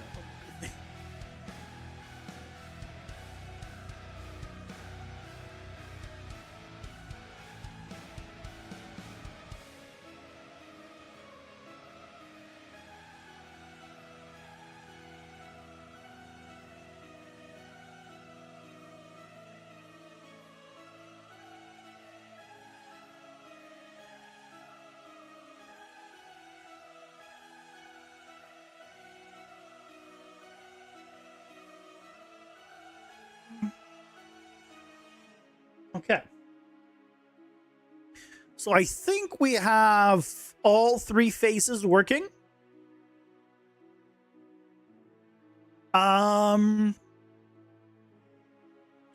Let's try real quick. Let's try phase 3 specifically. I want to see how hard it is actually to fight in it.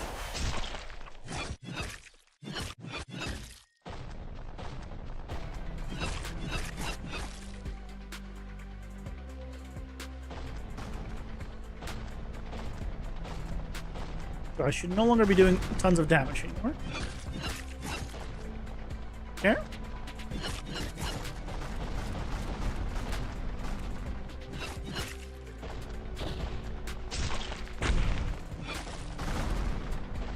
Yeah, if you just pay attention to his animations,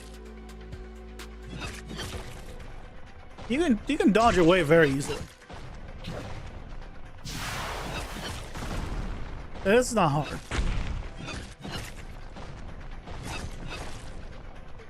I have considered reducing the amount of dashes you can do, because I feel like in terms of like you can just dash basically whenever. I basically never look at the stamina stuff at all. So I feel like it needs to have less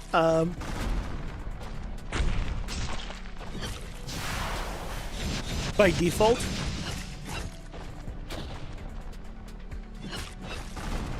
So it feels a little more impactful of like, but at the same time, a lot of it is, got hit. But yeah, it's absolutely doable. You just have to play really good or have like good defenses or, you know. You have to play really good. Just find out how easy it is to make a collision to load into another level. Simply place one node after the overlap. Wow. How easy it is to make a collision to load. Oh, like, yeah. Yeah, that's how you can load any levels on anything. Yeah, if you want to do it, you do on overlap, or you can make it so when you literally hit an enemy, it just loads another level. And not even on overlap, just let on hit. Right, depending on the setup you have. You do on hit, on overlap, on whatever, yeah. Loading levels easy.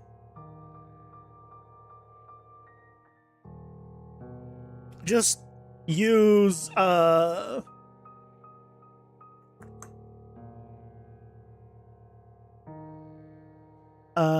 it's not load level.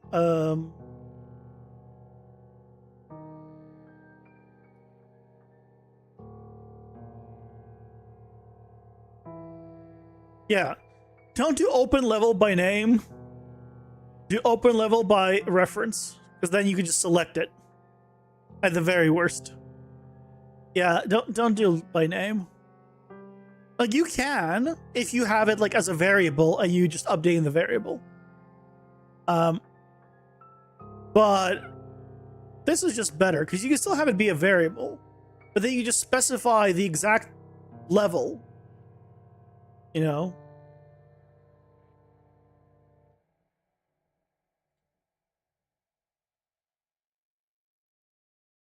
If I want like sky, right? And then if I rename this, it's not gonna break.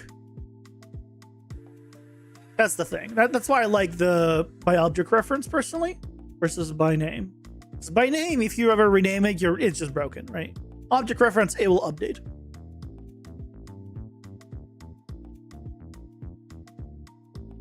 Oh yeah, well that one is a drop down for everything. Because this is a world soft object reference. So it has literally pretty much, yeah, all, well, I guess it literally is all levels. But yeah, you can see it has everything. That's the, and you can never make this, by the way. Fun fact, you cannot just make a variable be a world soft object reference. What I mean is here, if I search worlds, oh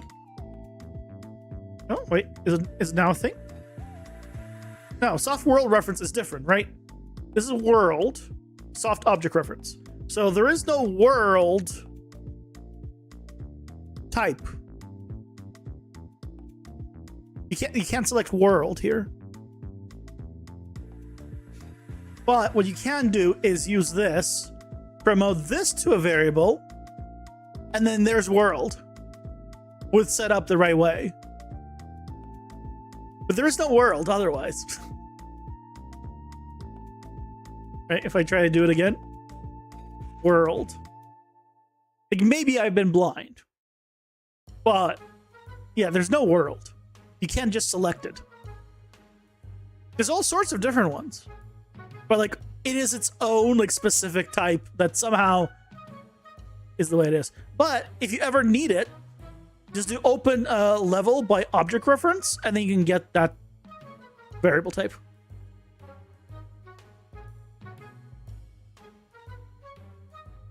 Because then you just do, right? You just promote to variable and call it a day. In like 99% of cases, you don't need it. But yeah, they'll do it.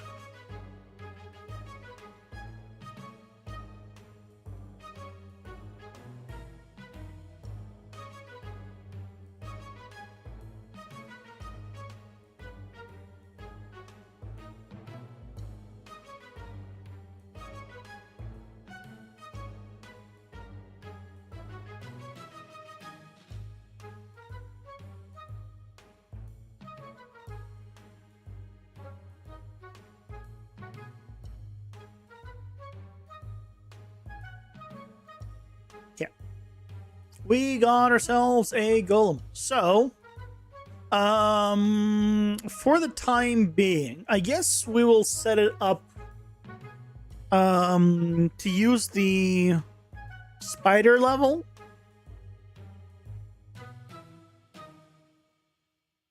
Yeah, no worries, Henry. I see having used the spider level for now because we don't have the alternative.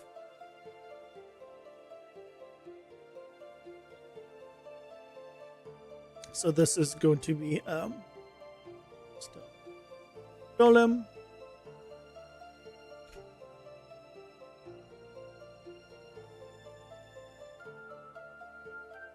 Add a clock.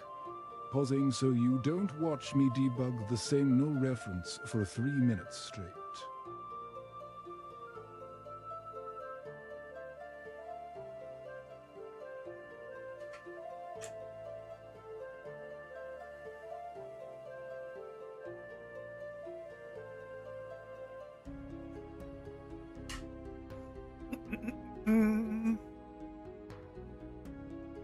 Well, ads are going. I'll actually be right back.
I'm back.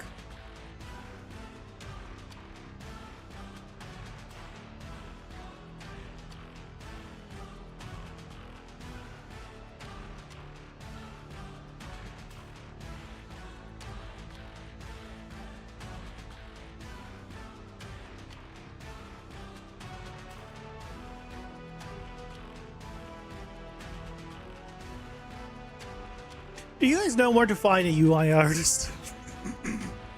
Random question.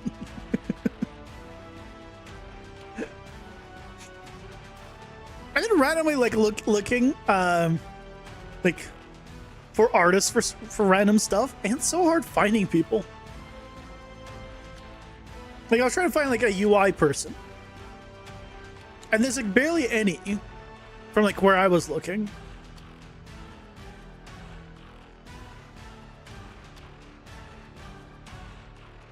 They're all busy right now. No, I mean, imagine the good ones are always gonna be busy. I was trying to find like, you know, a freelancer, but finding one's it's hard.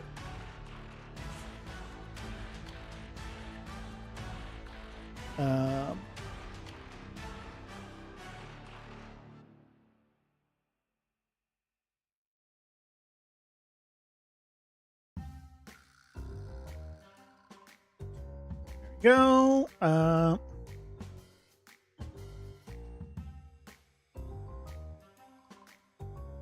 Let's see if this just works. I'm not even able to attack or anything right now, but it's fine. Okay. Nice. Oh, I should probably get rid of all of the spider webs at the very least. Okay, yeah, I can leave. For now, I can leave the environment. I should probably at least get rid of the spider webs.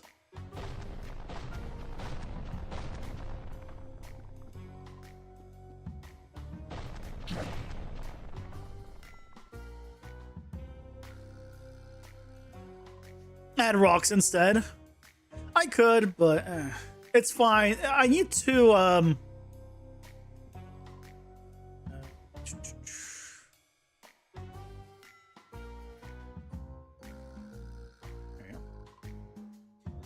I need to set up the second actual level.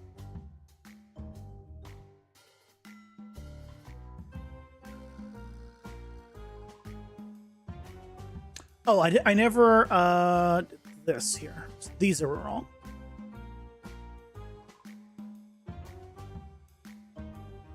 Gotta do that on the other one as well.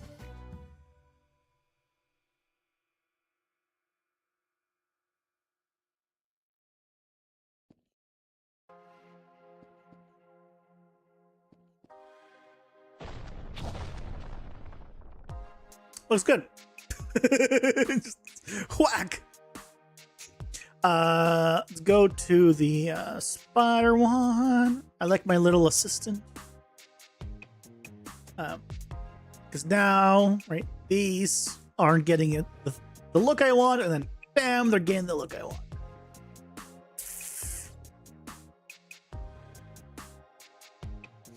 Okay, let's go to the game mode and actually make sure that he loads in the right level now. Oops, wrong one. You.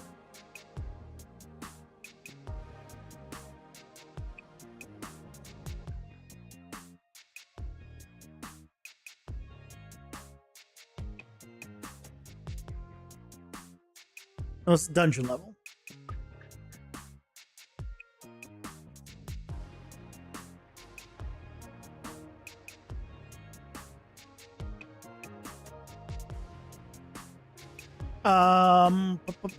Where's the boss?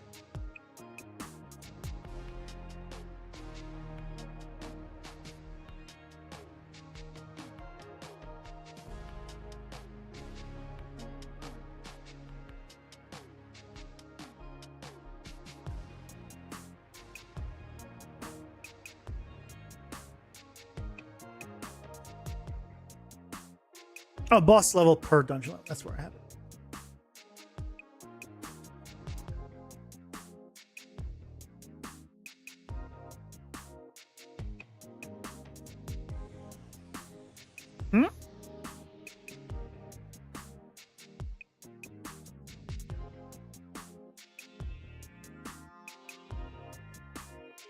It was here. There it is. Yeah, so like here I needed that variable type, right? That's how I got it. So here, yeah, instead of Dragathrax, we're doing the Stone Golem.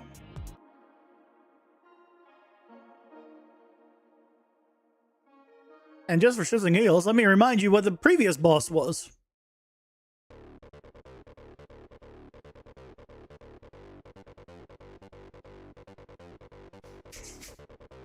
It was still using this. Also,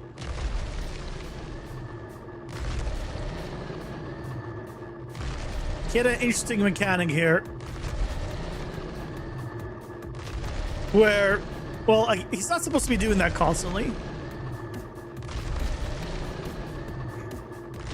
He's a little broken. That doesn't matter though.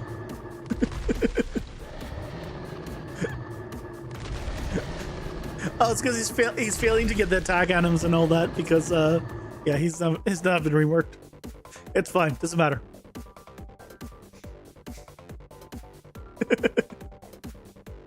Have you ever tried using orthographic camera game? I tried it for a very brief moment and I did not like the look at all. One of the things that I really wanted for my game is the look down into the rest of the dungeon. That's one of the few things that stayed since early testing. Is I wanted a multi-level dungeon and I want to see down to that dungeon. And when you have orthographic, it doesn't look as good. Not even close. Not only that, but just in general, just like games like Diablo, Path of Exile, and like even Hades, right? They're not orthographic. So I feel like putting orthographic for it just doesn't fit the game. Yeah, they could, but like if I all right, so this is the look here. If I go to the player, camera, orthographic.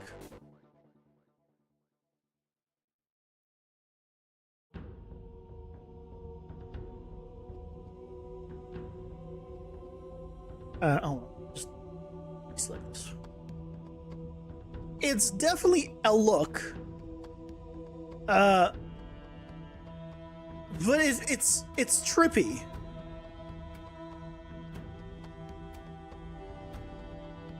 Doesn't it feel? To me, this feels trippy. Because I've built it to have depth, but the depth is killed because of orthographic.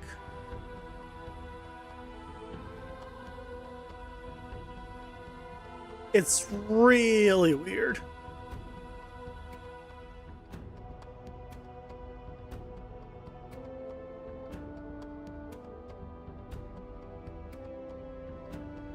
To me, at least.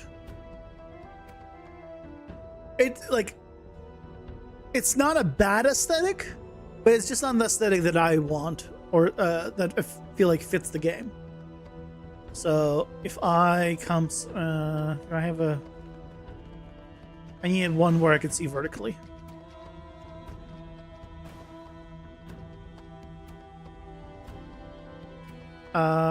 Sure, we see stuff down here now.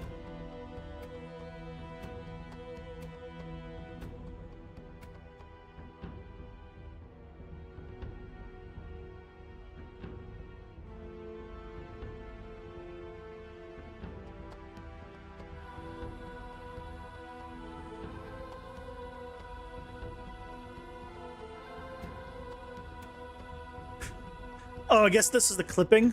Is this what's happening? Is orthographic clipping? Yeah.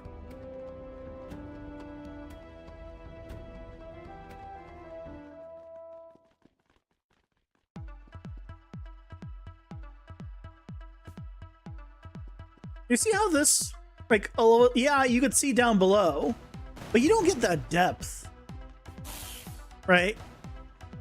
You don't feel like that is like really far away because its size is the same.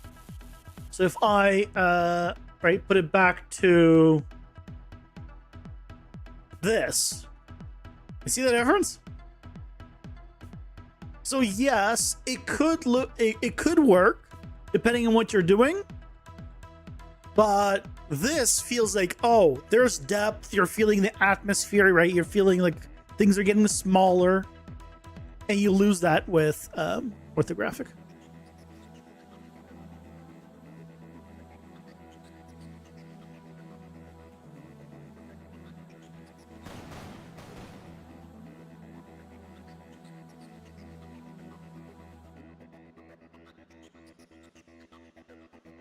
Okay. The other thing I need to not to forget to do is here. You modify you to now have the development doesn't have boss rooms. How does it not have boss rooms? How's that possible?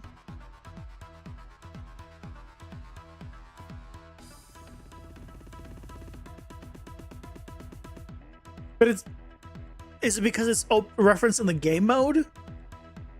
And so it automatically grabs them? But technically speaking, it's never been packaged.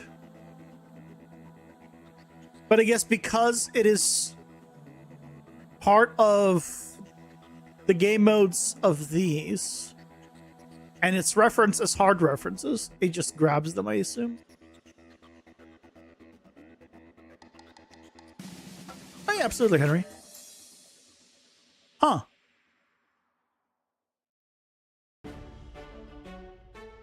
Interesting.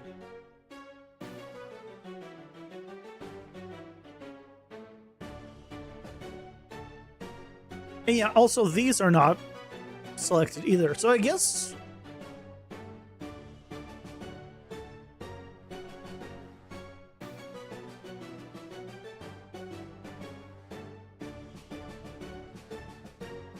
interesting.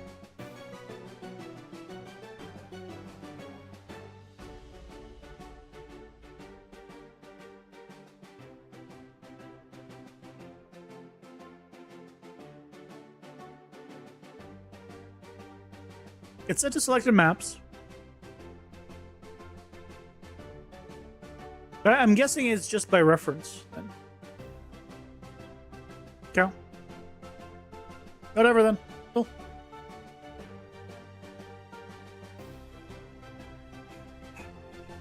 Works. But hey, we got a second boss. So I think the next thing that I wanted to do was this damn shop. So I want to change the shop a little. I'm thinking we keep this, right? We keep this. But instead of having this previous selection thing, we just do a tab system up here. And that's it. We just do a tab system. So the tabs will just swap between these. Basically, like we have out in the dungeon, is what I'm thinking.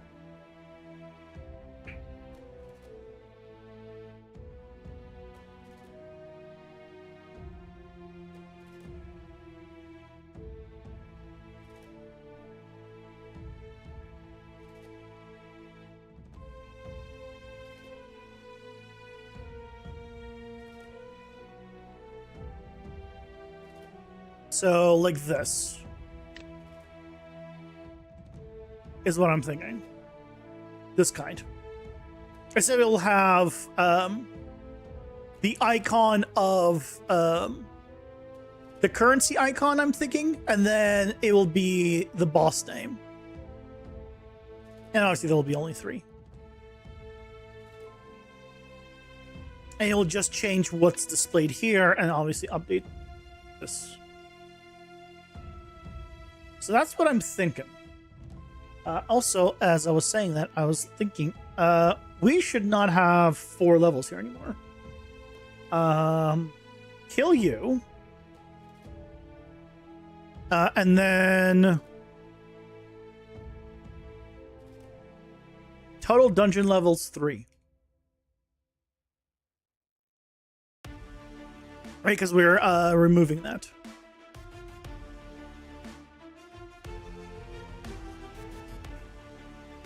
We're set up to have 3 going forward. Because right now, the last little bit here, all of these are unavailable now. Right, these are the power-ups that we've removed. That just weren't that great.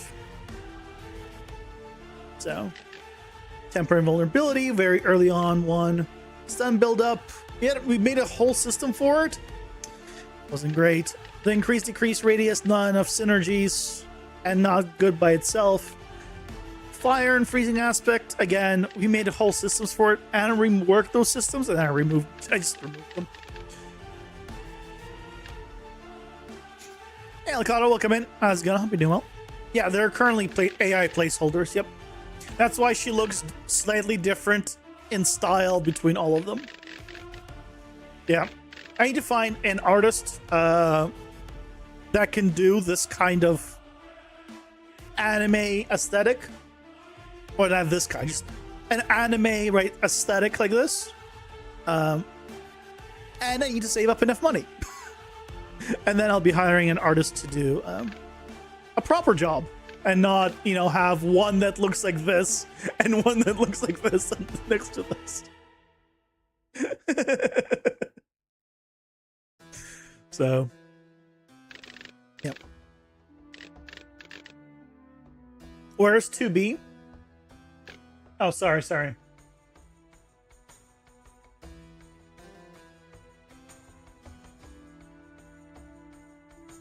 I forget that you need your 2B fix. There you go. Yeah. Just go ahead and check that.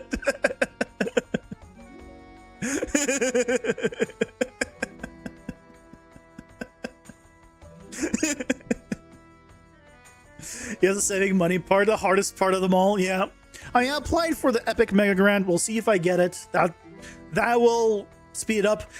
Genuinely, these AI placeholders are the biggest thing from stopping me from making a Steam page. Like, I want to, but I don't want to make a Steam page and turn on the AI disclosure, because technically it would be accurate at this point in time, but it's not going to be accurate by the end point in time. So I'd rather replace them and then, you know, go from there.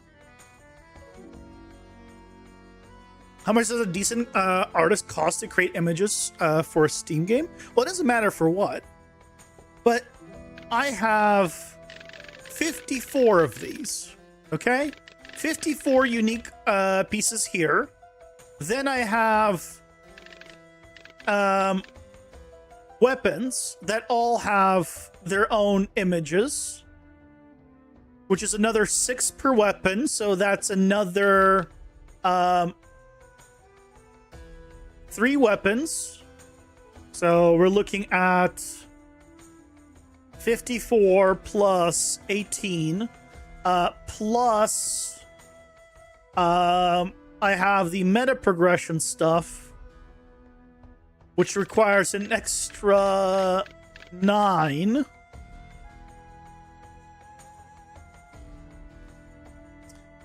Basically, the estimate was around 15,000 for everything. For an artist to also do some UI, assuming I need one. So let's say like, but 15,000. If I say if I'm doing 100, right, that would be just $150 per. And that's honestly, I feel like low. $150 per depends on, you know, the style you want. I feel like an anime style is going to be a little bit quicker, which is why I pivoted to a more anime style versus the original idea, which was doing like a more Magic the Gathering style. But I feel like doing this kind of thing is going to be significantly cheaper. But realistically, it can double. Like the cost of the cost I would need could be very well double or triple or more. Because you guys gotta have to, you know, think about the fact that, yeah, this is just a brand new piece of artwork every time, right? There's no reuse here.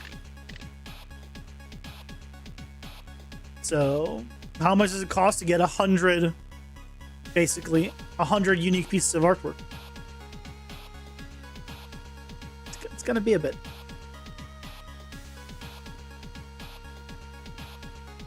But yeah, still need to find an artist. I have, you know, enough to start hiring people, like freelance contract stuff.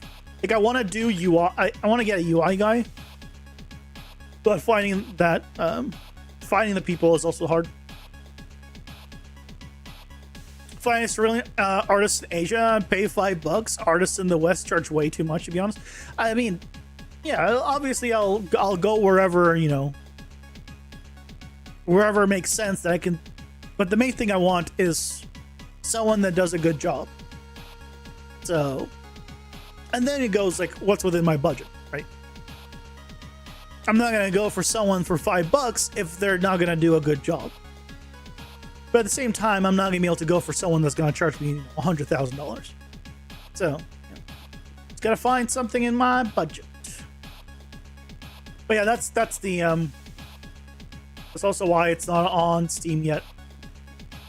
Well, not even like not as in like a demo. I don't plan to putting a demo or an early access anytime soon. Probably not till end of next year is what I'm estimating. But like not even as a just a page to have wishlist for.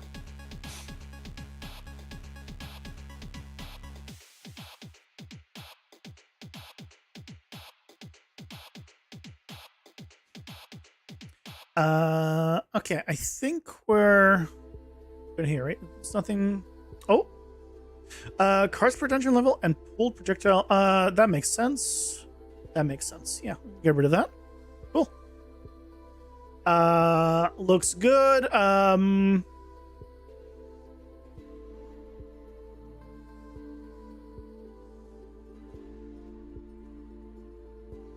Yeah.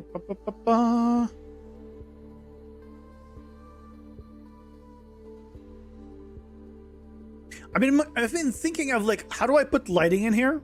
I've been wanting to put some kind of more interesting lighting into this environment, but this pack didn't come with any kind of like lights, so I don't know what I'm putting here.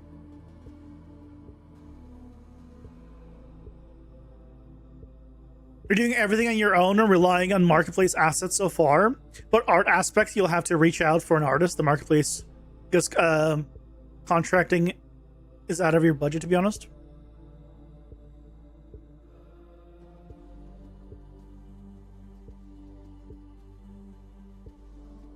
Wait.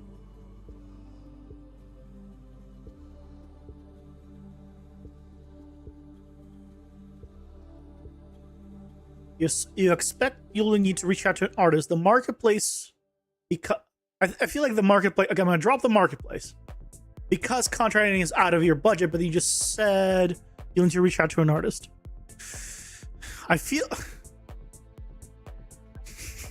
so. You will be reaching out to to an artist. Okay.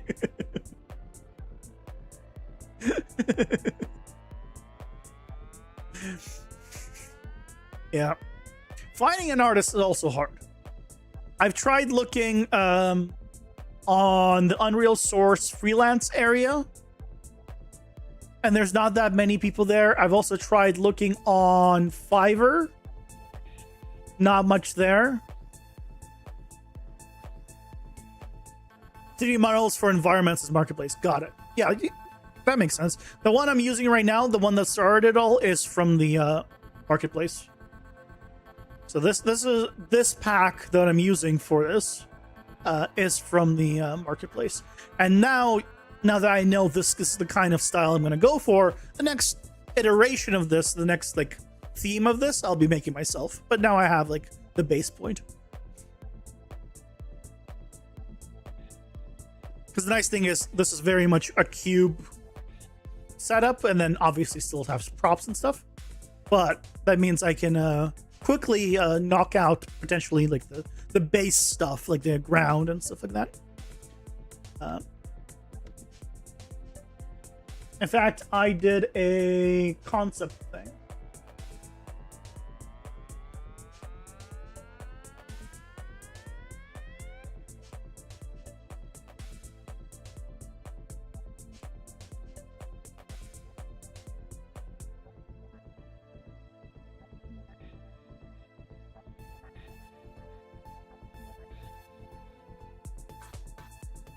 I basically went and took a screenshot from like over here. And then I was like, okay, what can a steampunk version of it kind of look like? It wouldn't be this. Right? But I was like, just give me an idea. Could it work? And yeah. Because that's the I want to do a steampunk. I really like steampunk. I think it could look really cool. I want to do a steampunk. So like the one we have now is, I mean, I'll just call it like ruins. It needs more stuff. I'll call it ruins because a lot of destroyed stuff. It also has a lot of like weird swords and stuff, but I'm just gonna chalk it up to ruins. Yeah, steampunk and cyberpunk are also like my top as well. So I was thinking of doing cyberpunk, but I feel like that one would be like a little bit too. I don't think that one would be as cool. I think steampunk is cooler for like what I'm going for, and then I need to figure out still a third one that's different still that I want to do. So then we have ruins, steampunk, and then the steampunk is where the golem's gonna be.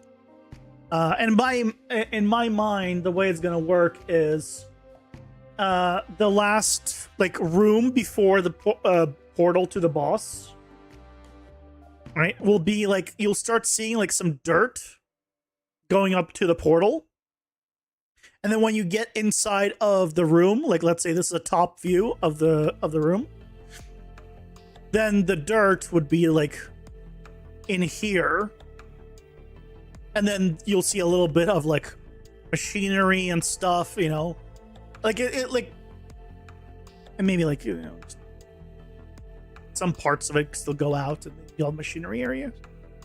That's kind of in my head as how I can use the golem, still in that area. But again, golem's temporary.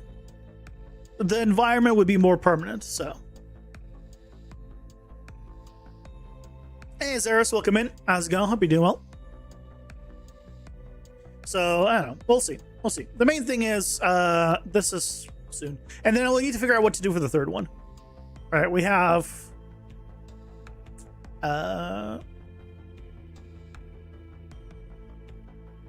Wow, like... I was just talking about it and my brain died. Anyway, we need a third. Third theme. I don't know what the third theme is. And I only need 3 for now, but eventually we'll need 5 to 6 themes.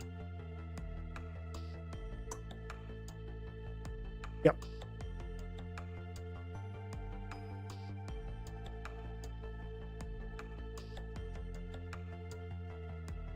Three for now, because the 3 is what I want to do for early access.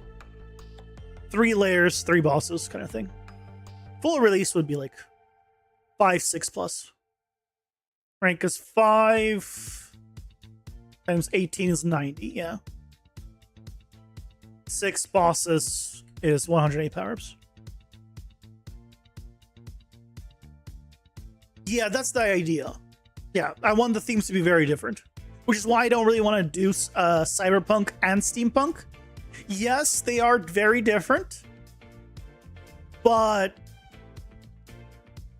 I feel they're also in a kind of...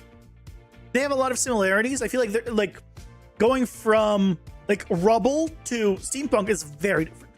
Like it's further back than steampunk and cyberpunk.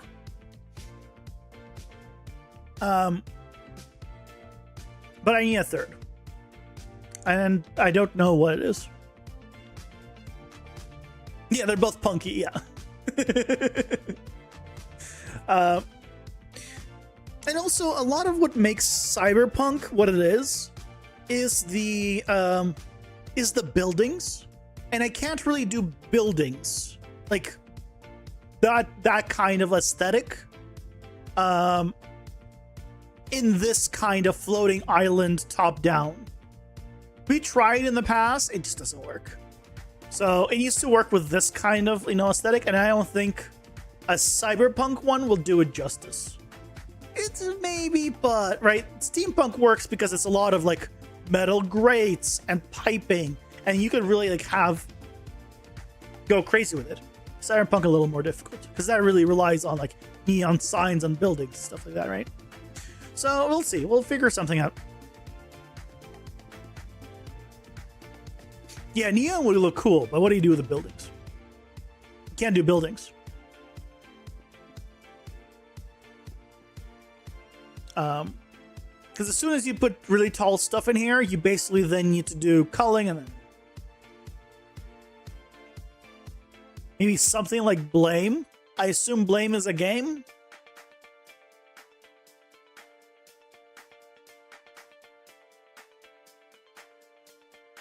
Blame manga?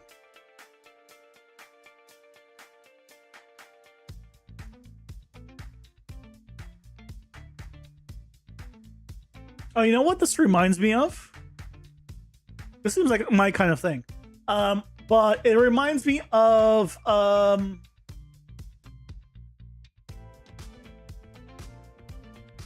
what's the movie that came out recently from the manga Battle Angel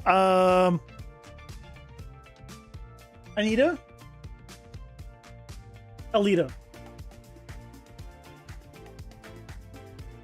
Dude, I actually read that when I was younger. I remember it fondly, and I watched the movie. Well, I watched it on a plane, which is the only way I was gonna watch a movie, and I enjoyed it. It really brought back memories of me reading it as a kid.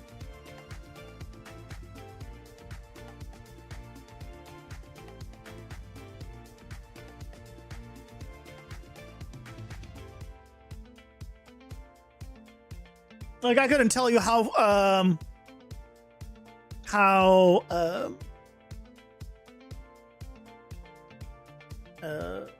good it was as a like recreation of the original, but because it's been too long, I don't remember it. I just remember thinking it was awesome. Plus, that maybe is also where I got my I mean, I just always liked robotics. Maybe that's where I also started liking like cyberpunk and steampunk type stuff, because you can always see like this kind of stuff.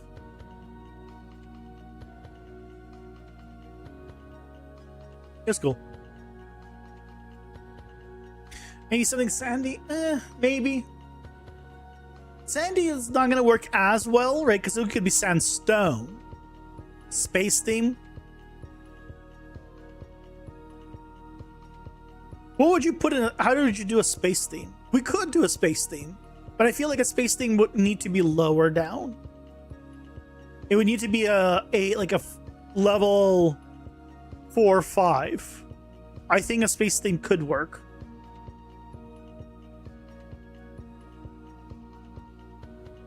I haven't talked about the lore or the story of the game, but you're descending into the dungeons, right? When you're playing, right, you always go down. Where are you going down towards? Everything about that? Everything about where you're going down? It's not just a game mechanic. Although it started as a game mechanic and I needed to put some lore on it. And I did. The space could work. Let's see.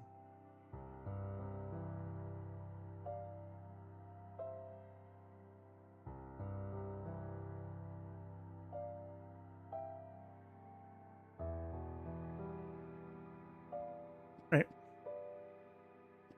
There's a reason you can go down. They get 7 layers like Dante's Inferno. It depends. The main thing it depends on is game time. I don't want the full, like, you traversing through all of the layers to be like an hour and a half game.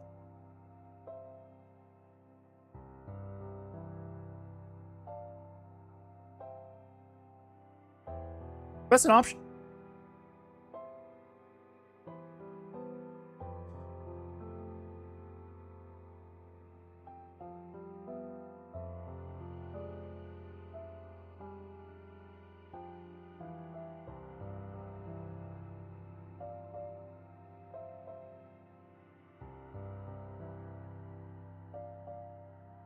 Maybe there's space below. There will potentially be space below. Well, there won't be space below, but there will be something else than just clouds below. Solar punk? Shit is solar.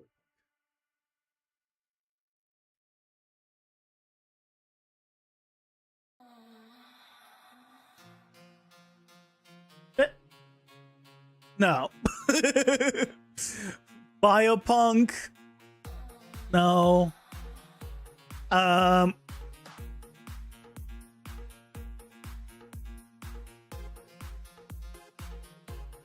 Abyssal Depths, Deep Ocean.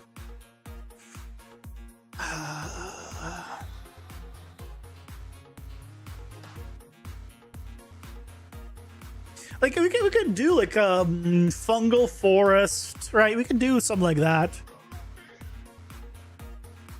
This one already has a lot of greenery.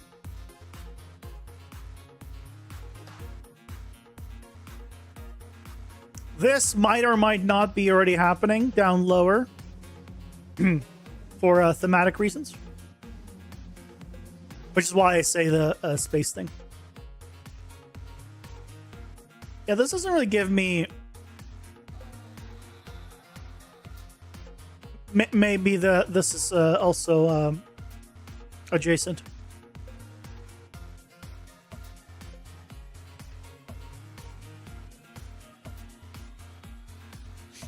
Yeah, maybe maybe we could do something Atlantis. It's hard, right? Because of the aesthetic. They're all floating islands, right? I'm keeping the whole floating island setup throughout all of them. So the whole floating island part isn't changing. What's changing is the like how they look, and it's also still going to be a setup of cubes. So things like, right, you couldn't have this be water. It's not gonna really work. You could do like aquatic things, absolutely. But you couldn't be like, oh yeah, now we're in water, right? There's also why sand would be a little more challenging. It would be more like sandstone, which is fine. And then like where I have grass, it could be like sand is there. So I can make it work with sand. This wouldn't be quite the same. Yeah.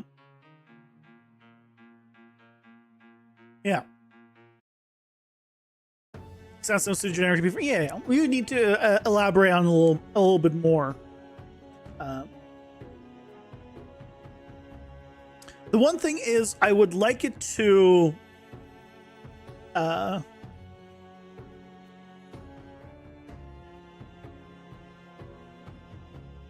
Could do ice, but ice is not a theme. Ice is more of a material, right?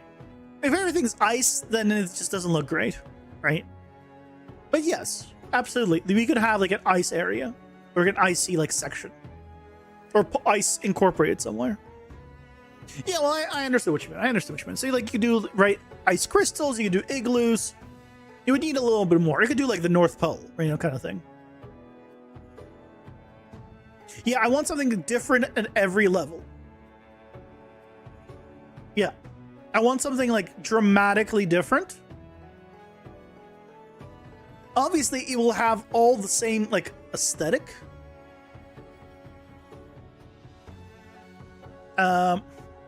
Since I'm being generic as a jam with your own suggestion. I mean, sandstone is just a material, right? You can have, you could be sandstone and still be interesting, right?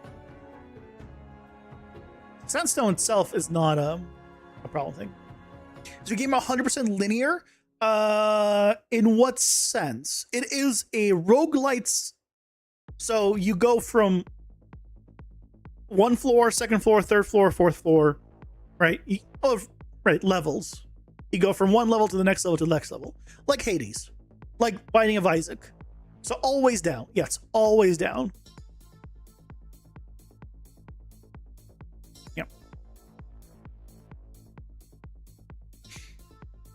At a certain point, maybe those themes get a little bit mixed up.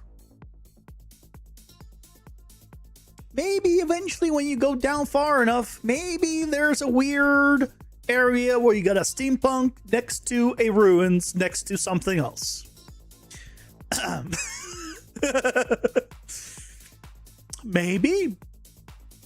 Who knows? I mean, I can reveal that Starbucks name. Oh God, I can reveal that. I don't mind. The general idea is like this is a very overarching one that's not very specific. As you progress down the levels, the first several, probably the first 3, are just going to be very big thematic differences. Starting at once you go past that, things are gonna start getting weird, like reality bending weird, let's say. You'll still have different themes. You'll still have like a different theme for the 4th one, different theme for the 5th one, but things will start being a little more weird, and a little more weird, and a little more weird. And the bottom one's going to be extra weird. And there's lore reasons. I don't know how I'm going to be doing that, by the way. I don't know how I'm going to be doing lore and story. Not in terms of implementing it, but like, how do I do it on stream without just spoiling everything? Because I imagine it wouldn't be good for me to just spoil everything. But at the same time, I'm gonna need to figure out a way of... Like, I guess I can just not put in the dialogue when I get to it. And do dialogue, like, off-stream, but set up, like, the mechanics of, like, the talking and maybe the characters and the locations. See me? But... I mean, at a certain point, you know the risks of like watching it being made. And unless you're here all the time, it's not gonna be all linearly done anyway. So maybe it's fine. But yeah, we'll figure out phase 3.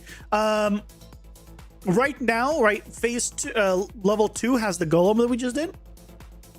Level 3 is gonna have a dragon. So, honestly, we could do like a hell. We could do like a hell theme. A fiery hells. Whips and chains. Kind of thing. That would be very different. Honestly. Very different in terms of the other 2. And that would be like a fire theme would work for the dragon. We don't have to like bullshit a golem into a steampunk. Assuming the dragon works as a sprite. I'm hopeful. The problem with a dragon potentially is he's just too long. So when it's squashed to a sprite and orthographic, it might look horrible. So we'll see. If it'll work. That's my current plan, is to do the dragon. Yeah. That's our plans. It won't be for a while. So, you can relax. I got stuff, coming up in terms of lore and stuff. I have thought about it somewhat. The other thing that I'm going to also figure out at some point is a tutorial. But, again, that one's going to be in a little bit. First, let's get, the base stuff going. The tutorial will need to be done by early access, but it doesn't need to be done for, actually, it'll need to be done by the demo. Because I'll probably release a demo before I release an early access.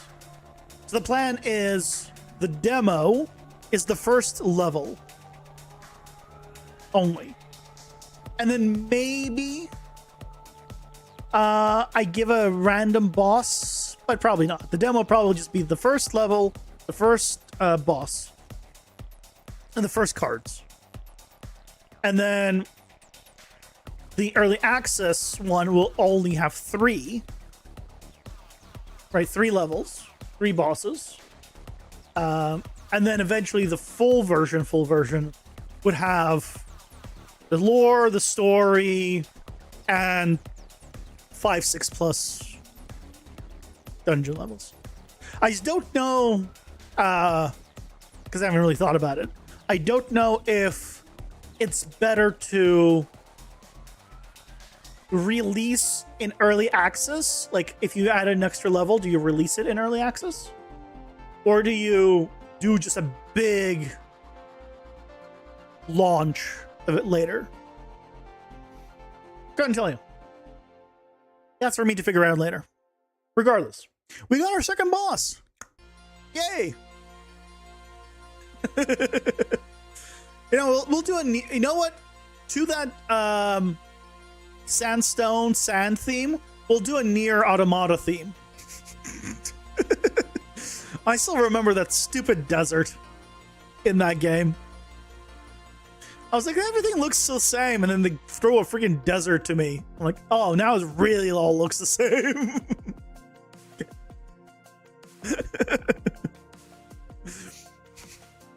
Anyway, I think that's gonna do it for tonight, guys. Tomorrow we'll go ahead and tackle the boss shop and rework that and update that, and then I mean, it might be good to just take care of the third boss afterwards and look into that. Hello and goodbye, Storm Run. Yeah, I think that's the plan. So thank you very much for watching, everyone. I hope you have a good rest of your night, and I'll see you all tomorrow. Take care, guys. Bye-bye.